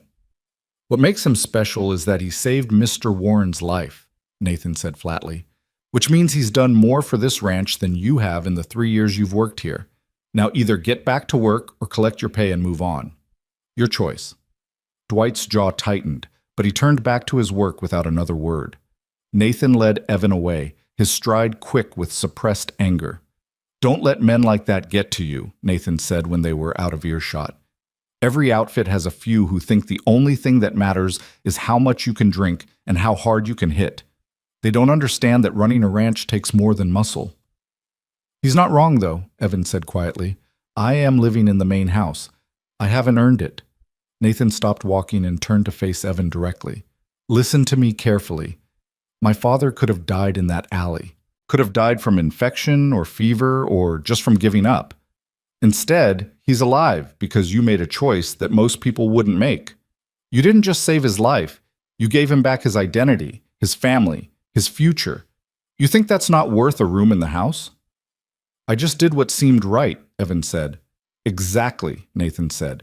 You did what seemed right without thinking about what it would cost you. That's character, Evan. That's integrity. And that's worth more than 10 years of breaking your back in the cattle pens. He started walking again. Besides, you're going to work. You're going to work hard. And when men like Dwight see that, most of them will come around. The ones who don't weren't worth your time anyway. They ate lunch in the bunkhouse with the hands, Nathan making a point of sitting with the men and including Evan in the meal. The food was good and plentiful, the conversation rough but friendly. Evan listened more than he talked, absorbing the rhythms of ranch life, the easy camaraderie, and the occasional sharp exchange that passed for humor among working men. After lunch, Nathan took him to the schoolhouse, a neat building on the eastern edge of the compound. Inside were rows of desks, a chalkboard, shelves lined with books, and a woman arranging papers at the teacher's desk. She looked up when they entered, and Evan saw a face that was stern but not unkind, framed by dark hair streaked with gray. "Mrs. Carson," Nathan said, "this is Evan Holt. He'll be joining your classes starting Monday." Mrs. Carson came around the desk, her eyes assessing Evan with the practiced gaze of someone who'd taught many students. "How much schooling have you had, Evan?" "Through 5th grade, ma'am," Evan said. "But that was 5 years ago.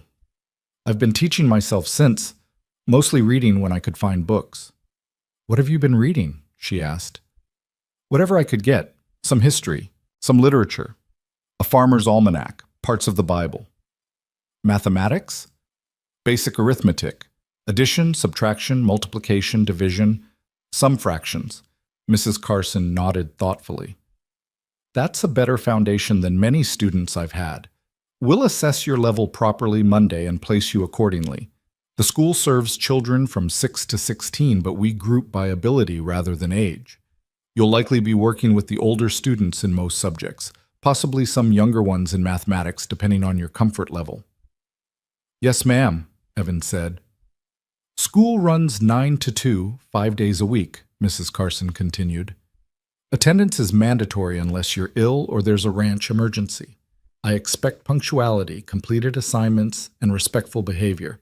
In return, I'll give you the best education I'm capable of providing. Does that sound acceptable?" "More than acceptable," Evan said. "Thank you." She smiled, the first real warmth breaking through her stern exterior. "Nathan tells me you're a reader. That's good. Readers tend to be thinkers, and thinkers tend to succeed in life if they apply themselves. I look forward to seeing what you can do." They left the schoolhouse and headed back toward the main house, the sun now angling toward late afternoon.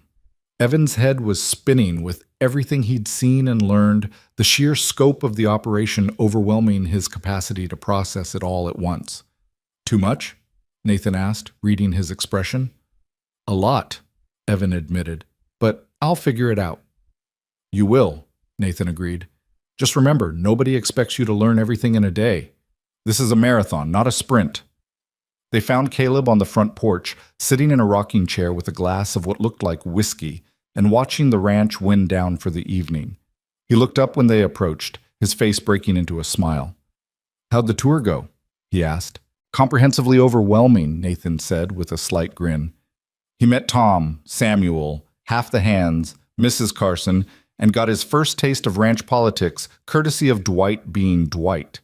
Caleb's expression darkened. "Dwight giving trouble?" "Nothing I couldn't handle," Nathan said. "Just the usual nonsense from a man who measures worth by the wrong metrics." "Well, Evan will prove himself soon enough," Caleb said. He gestured to the other chair on the porch. "Sit down, boy. You look ready to collapse." Evan sat gratefully, his legs aching from the miles they'd walked around the ranch. From this vantage point, he could see most of the operation spread out below, could see workers heading toward the bunkhouse as their shifts ended, could see horses being led to pasture for the night. "What do you think?" Caleb asked. "Think you can make a life here?" Evan considered the question seriously. "I think it's going to be harder than anything I've done before. But yes, I think I can." "Good answer," Caleb said. "Confidence without arrogance. That'll serve you well." He took a sip of his whiskey, his eyes distant. "You know what the hardest part of building something like this was? Not the physical work, not the financial risk, not even the competition from other ranchers. It was learning to trust other people. Learning that I couldn't do everything myself, that I needed good men around me who I could rely on absolutely. Nathan said something similar, Evan said, about recognizing people worth holding on to. He learned that from watching me make mistakes, Caleb said with a wry smile. I didn't always hire well in the early days, brought in men who were all skill and no loyalty, and it bit me hard a few times. Lost a whole season's profit once because my cattle boss at the time decided to go into business for himself using my herd. He shook his head at the memory. After that, I started valuing character over credentials. Started looking for people who do the right thing even when it costs them something. Like giving away your last meal, Evan said softly. Like giving away your last meal, Caleb confirmed. That told me everything I needed to know about who you are at your core. Skills can be taught. Knowledge can be learned. But integrity? That's something you either have or you don't, and you can't fake it under real pressure. He looked at Evan directly. You have it. So does your sister. That's why you're here, and that's why you'll succeed if you give yourself the chance. The dinner bell rang from inside, Annie's way of summoning everyone to the evening meal. They went inside where Lydia was already helping set the table, working alongside Annie with a naturalness that suggested she'd found her footing faster than Evan had found his. Over dinner, Lydia told them about her day learning inventory management and household accounts. Annie had walked her through the systems used to track supplies, manage staff schedules, and coordinate the complex logistics of running a house that fed dozens of people daily. Her eyes were bright with the excitement of learning something new, something that used her mind rather than just her hands. Annie says I have a knack for organization, Lydia said, unable to hide her pride. She's going to teach me menu planning next week and how to manage the relationships with suppliers in town. That's wonderful, Caleb said warmly. This household runs on organization, always has. My wife used to say that the house was more complex than the ranch because you couldn't just turn cattle out to pasture and check on them once a day. Everything here requires constant attention and coordination. The mention of his late wife brought a moment of quiet to the table, a shared acknowledgement of loss. Then Nathan cleared his throat and began telling a story about a particularly stubborn mare they were trying to break, and the mood lightened again. After dinner, Evan excused himself and went upstairs to his room. He stood at the window looking out at the ranch as darkness fell and lanterns began to glow in the various buildings. Workers moved between structures, finishing last tasks before turning in for the night. Somewhere in the distance, a horse whinnied. The sounds of Iron Ridge settling down for sleep were different from the sounds of Carthage, gentler somehow, more purposeful. There was a soft knock on his door, and when he called for whoever it was to enter, he found Nathan standing in the hallway. "Got a minute?" Nathan asked. Of course. Nathan came in and closed the door behind him, his expression more serious than it had been at dinner. I wanted to talk to you privately about something. Tomorrow's Sunday, which means most of the hands get the day off. But there's still essential work that needs doing. Animals need feeding, fences need checking, that kind of thing. I usually take Sunday morning to ride the property lines, make sure everything's secure.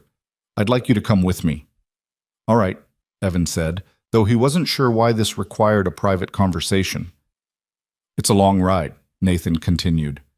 Several hours. Just the two of us.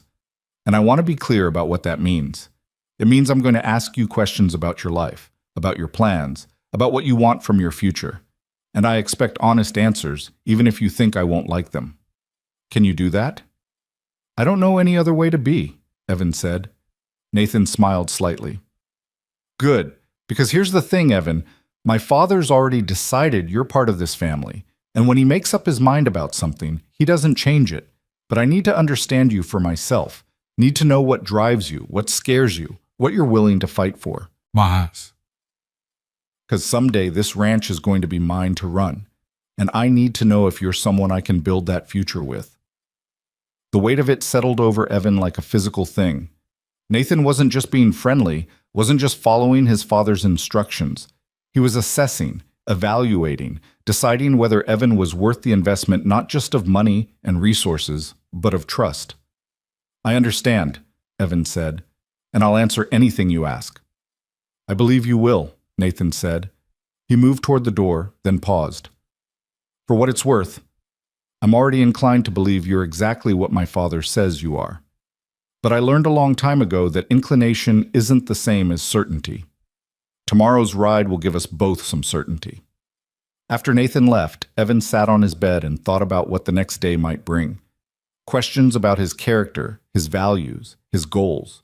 Questions that would determine not just his immediate future, but potentially the entire trajectory of his life. He should have been nervous.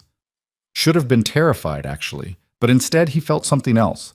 A calm certainty that whatever Nathan asked, whatever tests lay ahead, he would meet them honestly and let the chips fall where they may. Because that was the only way he knew how to be. Evan changed into the nightclothes that had been provided and climbed into bed.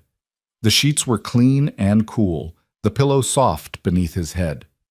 Through the window, he could see stars beginning to emerge in the darkening sky, bright and clear in a way they never were in Carthage, where smoke and dust clouded everything. He thought about the cornbread he'd given away, about the choice that had set all of this in motion. Wondered if his parents were somewhere watching, if they could see what had become of their son because he'd remembered their lessons about kindness and doing right by others. "I hope you're proud," Evan whispered to the darkness, to the memory of two people who'd loved him and shaped him and left him far too soon. "I hope I'm doing this right." The stars offered no answer, but somehow Evan didn't need one. He could feel the rightness of it in his bones, could sense that he was exactly where he was supposed to be. It wouldn't be easy. There would be challenges ahead, tests and trials and moments when he'd want to give up, but he'd survived worse. He'd survived hunger and loss and years of scraping by on the edges of society. He could survive success, too. Could rise to meet whatever Iron Ridge demanded of him. Could become the man that Caleb and Nathan believed he could be. With that thought warming him more than any blanket, Evan closed his eyes and let sleep take him. Tomorrow would bring new challenges, new questions, new opportunities to prove himself. But tonight, he was safe and fed and surrounded by people who'd chosen to believe in him. And that, he thought as consciousness faded, was more than enough. Sunday morning arrived with a gentleness that Evan was still getting used to, the kind of quiet that came from safety rather than emptiness. He dressed in the riding clothes that had been left for him, sturdy trousers and a shirt that could withstand brush and weather, and made his way downstairs to find Nathan already in the kitchen with 2 packed saddlebags and a thermos of coffee. "Ready?" Nathan asked, looking up from checking the supplies. "As I'll ever be," Evan said. They rode out as the sun was just beginning to paint the eastern sky in shades of pink and gold. Nathan on his bay gelding and Evan on the gentle mare from yesterday, moving at an easy pace that suggested they had all the time in the world. The ranch was quiet at this hour, most of the hands still sleeping off Saturday night, only the essential morning crew moving about with their tasks. They headed north, following fence lines that stretched toward the horizon. For the first hour, they rode in companionable silence, Nathan occasionally pointing out landmarks or explaining which sections of land were used for what purpose. Evan absorbed it all, trying to build a mental map of the vast operation that was Iron Ridge. When they stopped to let the horses drink at a creek that cut through the property, Nathan finally broached the conversation he'd promised. "Tell me about your parents," he said. "Not the fact that they died. I already know that. Tell me who they were." Evan leaned against a cottonwood tree, watching the horses nose at the clear water. "My father was a carpenter," he said slowly, pulling up memories he usually kept buried. "Not a fancy one, just someone who could fix what broke and build what was needed. He was good with his hands, patient. Used to say that wood had a grain and you had to work with it, not against it. That fighting the nature of a thing never ended well." "Sounds like a wise man," Nathan said. "He was," Evan agreed. "He taught me to think before acting, to consider what I was working with before deciding how to approach it. Said it applied to more than just carpentry." Evan smiled slightly at the memory. He was right. I've used that lesson in everything from fixing broken hinges to figuring out how to talk to people who had something I needed. "And your mother?" "She was the strong one," Evan said, his voice softening. "My father was patient, but my mother was steel-wrapped in kindness. She ran our household on almost nothing and made it feel like we had everything. She could stretch a single chicken into 3 meals, could make clothes last twice as long as they should have, could find ways to help neighbors even when we barely had enough for ourselves." He paused, swallowing past the tightness in his throat. "She used to say that being poor didn't mean being small. That how you treated people when you had nothing said more about your character than how you treated them when you had everything. Nathan was quiet for a long moment, then said, "That's where the cornbread decision came from." "Yes," Evan said simply. "I could hear her voice in my head when I saw your father in that alley, could hear her asking what kind of man I wanted to be, and I knew the answer, even if it meant going hungry." "Do you resent them?" Nathan asked. "Your parents, I mean, for teaching you values that made life harder?" Evan considered the question seriously.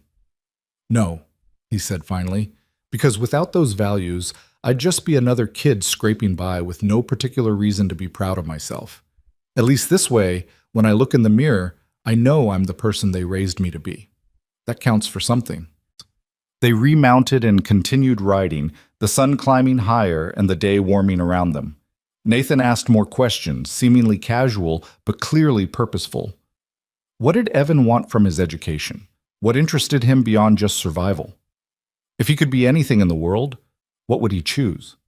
Evan answered as honestly as he could, talking about how he loved learning for its own sake, how he devoured every book he could find just for the joy of discovering new ideas. He talked about watching skilled craftsmen work and wanting to understand not just what they did, but why, the principles behind the practice. He admitted that he didn't know what he wanted to be yet, but that he wanted to be useful, to contribute something meaningful rather than just take up space. "That's a good answer," Nathan said. "Too many people know exactly what they want to be before they understand who they are. The order's backwards." He guided his horse around an outcropping of rock. "Here's what I think, and I want you to hear this clearly. I think you have the potential to be whatever you decide to become. Ranch manager, businessman, scholar, whatever calls to you. But potential without direction is just wasted energy. So what I'm offering is this.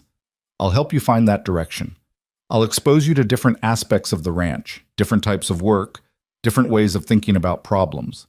And in return, all I ask is that you pay attention and be honest about what resonates with you and what doesn't."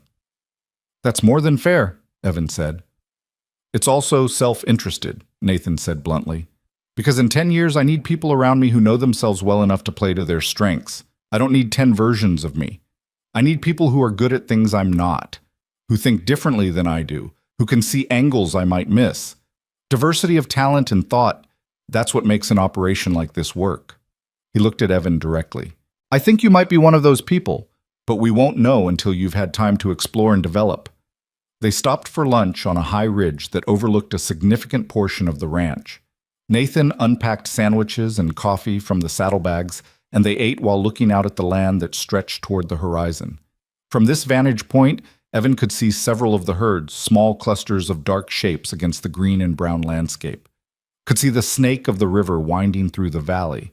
Could see the buildings of the ranch compound looking small and neat in the distance. "It's beautiful," Evan said quietly. "It is," Nathan agreed. "My grandfather used to bring me up here when I was small, before he died. He'd tell me that this land was a responsibility, not just a possession. That it had supported our family, but only because we took care of it properly. Overgrazing, bad water management, careless decisions, those could destroy in a generation what took decades to build." He was quiet for a moment. "That's a lesson I've tried to carry forward. The land takes care of us because we take care of it. The same principle applies to people." "Your father said something similar," Evan said, "about recognizing potential and giving it room to grow." "He would," Nathan said with a slight smile. "Where do you think I learned it?" He finished his sandwich and stood, brushing crumbs from his trousers. "There's something I want to show you, about an hour's ride from here." They mounted again and headed east, cutting across open prairie where the grass grew thick and the wind carried the smell of sage and distant rain. The sun was past its zenith now, the afternoon heat building but not yet oppressive. Evan found himself relaxing into the rhythm of the ride, his body learning the horse's movement, his mind settling into a peaceful awareness of the present moment. The homestead they eventually reached was small but well-maintained, a modest house with a barn and a few outbuildings, fenced pastures holding a small herd of cattle. A man was working in one of the corrals, and he looked up as they approached, his weathered face breaking into a smile of recognition. "Nathan Warren," the man called out. "Been a while since you rode out this way." Hello, Thomas, Nathan said warmly, dismounting. Brought someone to meet you. This is Evan Holt. Evan, this is Thomas Reeves. The name registered immediately. This was the man Nathan had mentioned, the one who'd saved Caleb after his wife's death, who'd refused to let him give up. Evan dismounted and shook Thomas's offered hand, feeling the strength in the grip despite the man's age. Heard about you, Thomas said, his eyes sharp as they studied Evan. Heard you did for Caleb what I once did, though your version involved more immediate danger and less emotional intervention. I just helped someone who needed it, Evan said. That's what I told Nathan's father too, Thomas said. Interesting how the simplest actions sometimes have the biggest consequences. He gestured toward his house. Come inside. I've got lemonade, and I'd like to hear the story properly. They sat on Thomas's porch while he brought out a pitcher of lemonade and glasses, settling into a weathered rocking chair with the ease of a man comfortable in his own space. Nathan explained why they'd come, that he wanted Evan to understand the full context of what had happened all those years ago. I was just a ranch hand, Thomas began, his voice carrying the rhythm of a story told before, but no less meaningful for its familiarity. Young, ambitious, good with horses, but not particularly wise about much else. Caleb had just lost his wife, and he was drowning in grief. Stopped caring about the ranch, stopped caring about Nathan, stopped caring about anything really. I watched it for weeks, this strong man just falling apart, and I finally couldn't take it anymore. What did you tell him? Evan asked. The truth, Thomas said simply, that his wife would be ashamed of what he was becoming, that he had a son who needed him, that grief was natural, but giving up was a choice, and he was choosing to abandon everything she'd valued. He took a sip of lemonade. He could have fired me on the spot.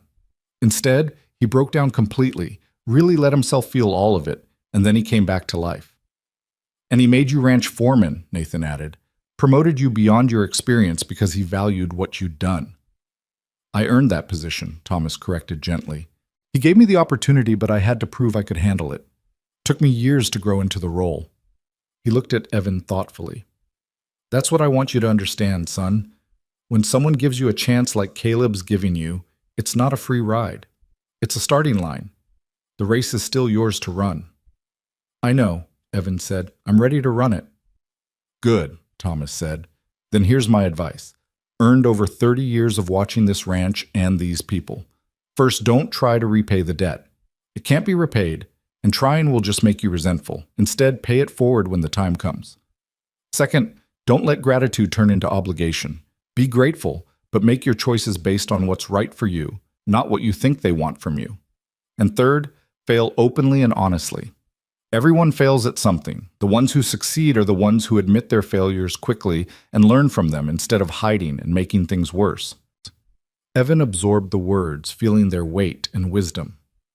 Thank you, he said. That helps. They stayed another hour, Thomas telling stories about the early days of Iron Ridge, about Caleb as a younger man, about the challenges and triumphs that had shaped the ranch into what it was today. When they finally took their leave and headed back toward the main compound, the sun was beginning its descent toward evening. Why did you really bring me there? Evan asked as they rode. You could have just told me that story yourself. Because hearing it from the man who lived it carries more weight, Nathan said, and because I wanted Thomas to meet you to give his assessment. He's the best judge of character I know, and if he thinks you're solid, then you are. What if he hadn't? Evan asked. Nathan was quiet for a moment. Then I would have taken that into consideration, but I suspected what his conclusion would be, and I was right. He glanced at Evan.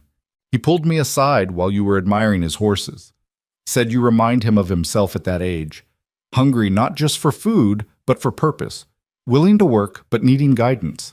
Said he thinks you'll do just fine if we don't mess you up. That's a lot of confidence to place in someone he just met, Evan said. Thomas can read people, Nathan said. Always could. It's why my father trusted him then and why I trust him now.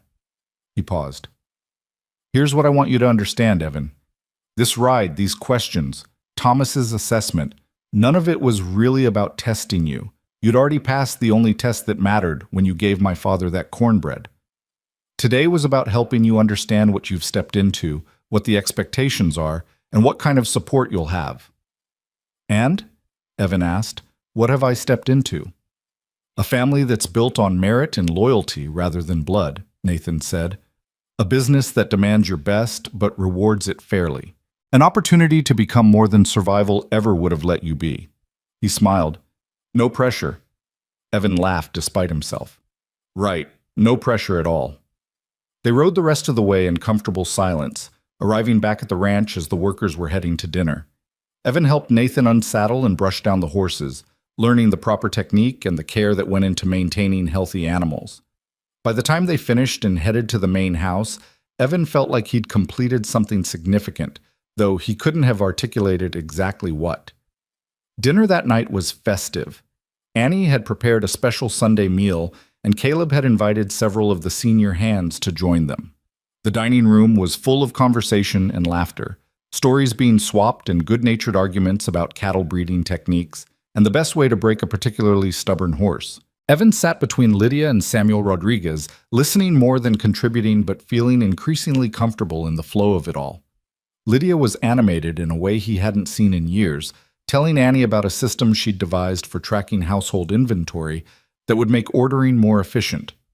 Samuel was explaining to Caleb the details of a breeding program he wanted to implement, using terms that went over Evan's head but that clearly excited the older man. This, Evan realized, was what family sounded like. Not necessarily people who shared blood, but people who shared purpose and respect and genuine care for each other's well-being. He'd mourned the loss of his parents for 5 years, had accepted that family was something he and Lydia had lost forever. But maybe he'd been wrong. Maybe family was something you could build as well as inherit. After dinner, Caleb asked Evan to join him in the study again. This time when Evan entered, he found Nathan already there, and the expressions on both men's faces suggested this was more than just a casual conversation. Sit down, Caleb said, gesturing to one of the chairs. We need to discuss something important. Evan sat, his heart rate picking up slightly. Did I do something wrong? No, Caleb said quickly. Nothing like that. But Nathan and I have been talking, and we think it's time to make some things official, more formal than just verbal agreements and good intentions. Nathan leaned forward, his expression serious. Here's the situation. You and Lydia are living here, which is good. You're going to work and learn, which is also good. But right now, everything's based on trust and mutual understanding. That's fine for the short term, but it's not sustainable long term. We need legal protections in place, for your benefit as much as ours. I don't understand, Evan said. We want to establish legal guardianship for you until you turn 18, Caleb explained. And we want to draw up formal employment contracts for both you and Lydia, outlining wages, responsibilities, and expectations. Nothing exploitative, nothing that traps you here, just clear agreements about what everyone's committing to. Evan stared at them.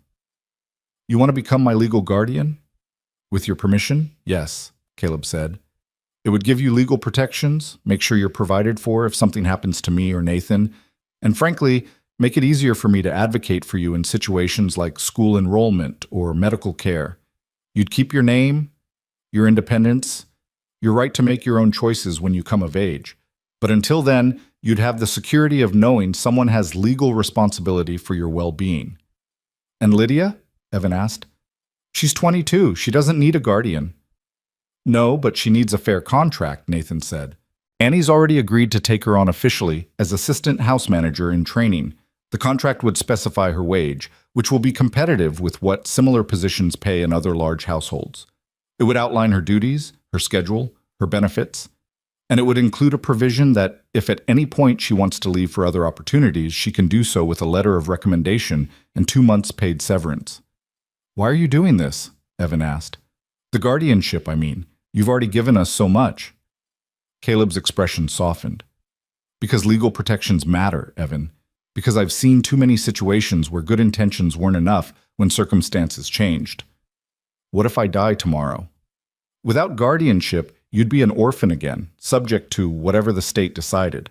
With it, you'd be under Nathan's care, with all the resources of this ranch protecting you. He paused. And honestly, because I want to. Because taking on that responsibility, making that commitment official, it means something to me. You saved my life. Let me secure yours. Evan felt tears pressing at his eyes and blinked hard to keep them back. I don't know what to say. Say you'll think about it, Nathan suggested. Talk to Lydia, make sure she's comfortable with her contract. Read everything carefully, ask questions. And when you're ready, if you're ready, we'll make it official with lawyers and signatures and all the proper legal machinery. I don't need to think about it, Evan said, his voice rough. Yes, to all of it. The guardianship, the contracts, everything. Yes. Caleb's smile was bright enough to light the room. He stood and came around the desk, pulling Evan into a firm embrace. Welcome to the family, son. Officially. Nathan stood too, shaking Evan's hand with a grip that conveyed warmth and commitment. You won't regret this. I promise you that. They told Lydia that evening, explaining the contract offer in detail. She cried, which she almost never did, pressing her hands to her face as if she could physically hold back the emotion. When she finally composed herself enough to speak, her voice shook with the weight of everything they'd been through and everything that was finally changing. I'll sign it, she said. Whatever needs signing, I'll do it. And Evan, the guardianship? That's good. That's safe. You should do it. I already said yes, Evan told her. She pulled him into a hug, and they held each other the way they had through all the hard years, except this time it wasn't about survival. This time it was about gratitude and hope, and the overwhelming relief of knowing they'd made it through to the other side. The legal papers were drawn up by a lawyer from Blackstone who made the trip to Iron Ridge 3 days later. He was a precise man who explained every clause, every provision, every contingency. Evan and Lydia read everything carefully, asked their questions, and understood exactly what they were agreeing to. The contracts were fair to the point of generosity, the guardianship papers clear about rights and responsibilities. When they signed, Evan felt something shift in his chest, some final piece of uncertainty settling into place. He was Evan Holt, ward of Caleb Warren, employee of Iron Ridge Ranch, and student preparing for a future he was only beginning to imagine. He had a home, a family, and a purpose beyond just surviving to see tomorrow. School started the following Monday, and Evan threw himself into it with the hunger of someone who'd been denied too long. Mrs. Carson was demanding but fair, pushing him to reach beyond what he thought he was capable of. The other students were a mix of ranch workers' children and a few from neighboring properties, ranging from 6-year-olds learning their letters to teenagers studying advanced mathematics and literature. Evan was placed with the older students in most subjects, his self-taught foundation serving him better than he'd expected. He struggled with formal mathematics at first, the systematic approach different from the practical arithmetic he'd learned by necessity. But he caught on quickly, his mind soaking up knowledge like parched earth soaking up rain. In the afternoons, he worked under Tom Brennan's supervision, learning horses from the ground up. Tom was a hard teacher, quick to criticize mistakes, but equally quick to praise when Evan got something right. Evan mucked stalls, learned to properly groom and tack horses, studied the subtle signs of injury or illness that could mean the difference between a healthy animal and a costly loss. You've got good hands, Tom said one afternoon, watching Evan work through a tangle in a mare's mane. Patient. That's the key with horses. They know when you're rushing or frustrated, and they react accordingly. You stay calm, they stay calm. My father taught me something similar about wood, Evan said. Work with the grain, not against it. Smart man, Tom said. Same principle applies to just about everything worth doing. The weeks turned into months, fall deepening and the work shifting with the seasons. Evan learned to ride well enough to help with moving cattle between pastures. He learned to repair tack and mend fences. He learned the business side too, sitting in on meetings where Caleb and Nathan discussed breeding decisions and market timing and the 100 other details that made the difference between profit and loss. Some of the hands came around like Nathan had predicted. They saw Evan working honestly, saw that he wasn't afraid of hard labor or dirty jobs, saw that he asked questions not to show off, but because he genuinely wanted to understand. Dwight remained coldly distant, but most of the others began treating Evan as one of their own, offering advice and good-natured ribbing in equal measure. Lydia flourished under Annie's tutelage, her natural organizational skills finding full expression in managing the complex household. She learned menu planning and staff scheduling, budget management, and supplier negotiations. Within 3 months, Annie was trusting her with responsibilities that would have taken most assistants a year to earn. On Christmas Eve, Caleb gathered everyone in the main house for a celebration. The dining room was packed, every chair filled and several people standing along the walls. Workers and their families, everyone who made Iron Ridge function, all brought together for a feast that Annie and Lydia had been preparing for days. After dinner, Caleb stood and raised his glass. I want to thank all of you for your work this year, and especially for your efforts during my disappearance. I know how hard you searched, how much worry you carried. I'm grateful beyond words to be standing here with all of you tonight. And I want to share something else, Caleb continued. 6 months ago, I was lost in every sense of the word. Lost physically, lost mentally, stripped of everything that made me who I was. 2 young people found me and gave me back my life. They asked for nothing in return, expected nothing, and yet they gave everything. He looked at Evan and Lydia, his eyes bright with emotion. Tonight, I want all of you to know that Evan and Lydia Holt are not just employees of Iron Ridge. They are family. They have proven their character in ways that most of us never have to, and they have earned their place here 100 times over. The room erupted in applause and cheers, people raising glasses in toast. Evan felt his face flush hot, but Lydia squeezed his hand under the table and he managed to nod his acknowledgement without completely embarrassing himself. Later, when the celebration had wound down and most people had headed home or to their quarters, Evan found himself on the front porch with Nathan, both of them looking up at a sky so clear the stars seemed close enough to touch. "You did good today," Nathan said. "On the west fence repair. Tom said you're picking things up faster than most hands do." "I had good teachers," Evan said. "You also have good instincts," Nathan said. "That matters more than people think. All the teaching in the world won't help someone who doesn't have the underlying aptitude for the work." He was quiet for a moment. "I've been thinking about next steps. You're doing well in school, doing well with the ranch work, but I think it's time to start exposing you to the business side more directly. Starting in January, I want you to sit in on my meetings with Dad when we plan the spring breeding. Learn how we make those decisions, what factors we consider. Think you're ready for that?" "I'll do my best," Evan said.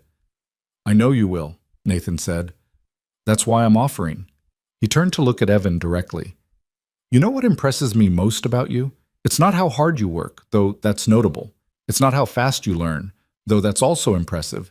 It's that you haven't changed who you are despite the change in circumstances. You're still the kid who gave away his last meal. You just have more resources now to act on that instinct." "I had a good example," Evan said quietly. "My parents taught me that who you are matters more than what you have." "They taught you well," Nathan said. "Hold on to that as you grow. It'll serve you better than any skill we can teach you here." The winter passed in a blur of learning and work and growth. Evan's 14th birthday came and went, marked with a cake Annie baked and a set of leather work gloves from Tom that fit perfectly and were already broken in just enough to be comfortable. Spring arrived with its usual chaos of calving and branding and the endless work of maintaining a ranch the size of Iron Ridge. Evan was there for all of it, working alongside men twice his age, earning their respect through competence and attitude rather than the connection to Caleb that had brought him here. He learned to anticipate Nathan's needs during business discussions, to see patterns in the breeding records that suggested which bloodlines to emphasize, to read the subtle signs that indicated when a horse or cow was likely to cause trouble. On the 1-year anniversary of the day, Evan had found Caleb in that alley. A date that both of them remembered with crystal clarity even though neither had mentioned it. Caleb asked Evan to join him for a ride. Just the two of them, heading up to the same ridge where Nathan had taken Evan that first Sunday. They sat on the rocks overlooking the ranch, the June sun warm on their faces, and Caleb spoke quietly. "A year ago I was nobody. No name, no memory, no future. Today I'm sitting on my land with someone I consider my son, looking at a ranch that's thriving, and I'm so grateful I don't have words big enough to contain it. A year ago I was starving," Evan said. "Today I'm fed, educated, and planning a future that involves managing cattle herds and breeding programs. I'm grateful too." "Here's what I want you to know," Caleb said. "Whatever happens from here, whether you stay on this ranch for the rest of your life or decide to go to university or become a lawyer or a doctor or anything else, you'll always have a home here, always have family here. That's not conditional on you working for Iron Ridge. It's not dependent on you following any particular path. It's just true." "I know," Evan said, "and I think that's why I want to stay." Not because I feel obligated, but because this feels like where I belong. Caleb smiled, the lines around his eyes crinkling. That's exactly the right reason. He stood, offering Evan a hand up. Come on. Annie's making your favorite for dinner, and Lydia has some announcement she's been excited about all week. Something about Annie recommending her for a position managing a political household in Austin, though I'm hoping she turns it down because I don't want to lose her. She won't take it, Evan said with certainty. She told me last week she can't imagine leaving. This is home for her too. They rode back down to the ranch as the afternoon light turned golden, and Evan thought about how much had changed in a single year. How a choice made in desperation had become the foundation for everything good in his life. How giving away his last meal had gained him a feast that would last the rest of his days.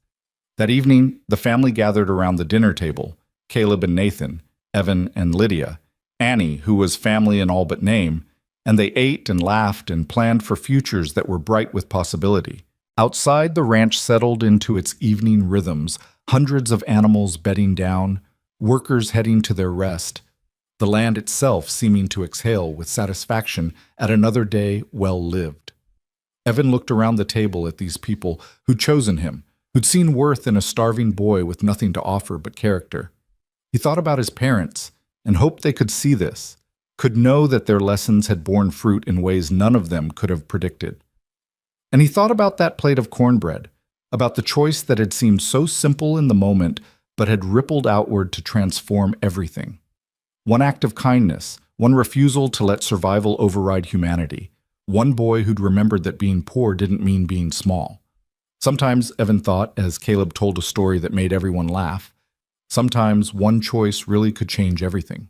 Sometimes giving away your last meal meant gaining a family, a future, and a place in the world that felt like coming home after a lifetime of wandering. Evan, Lydia said, nudging him gently, you're smiling. I'm happy, he said simply, and realized it was true. Not just content or grateful or relieved, but actually happy in a way he hadn't been since before their parents died. Good, she said, her own smile matching his. You deserve to be. And looking around at the faces gathered in that warm room, at the life they'd built from the ashes of loss and desperation, Evan couldn't help but agree. He'd given away a meal when he had nothing. In return, the universe had given him everything that mattered. That seemed like a fair trade.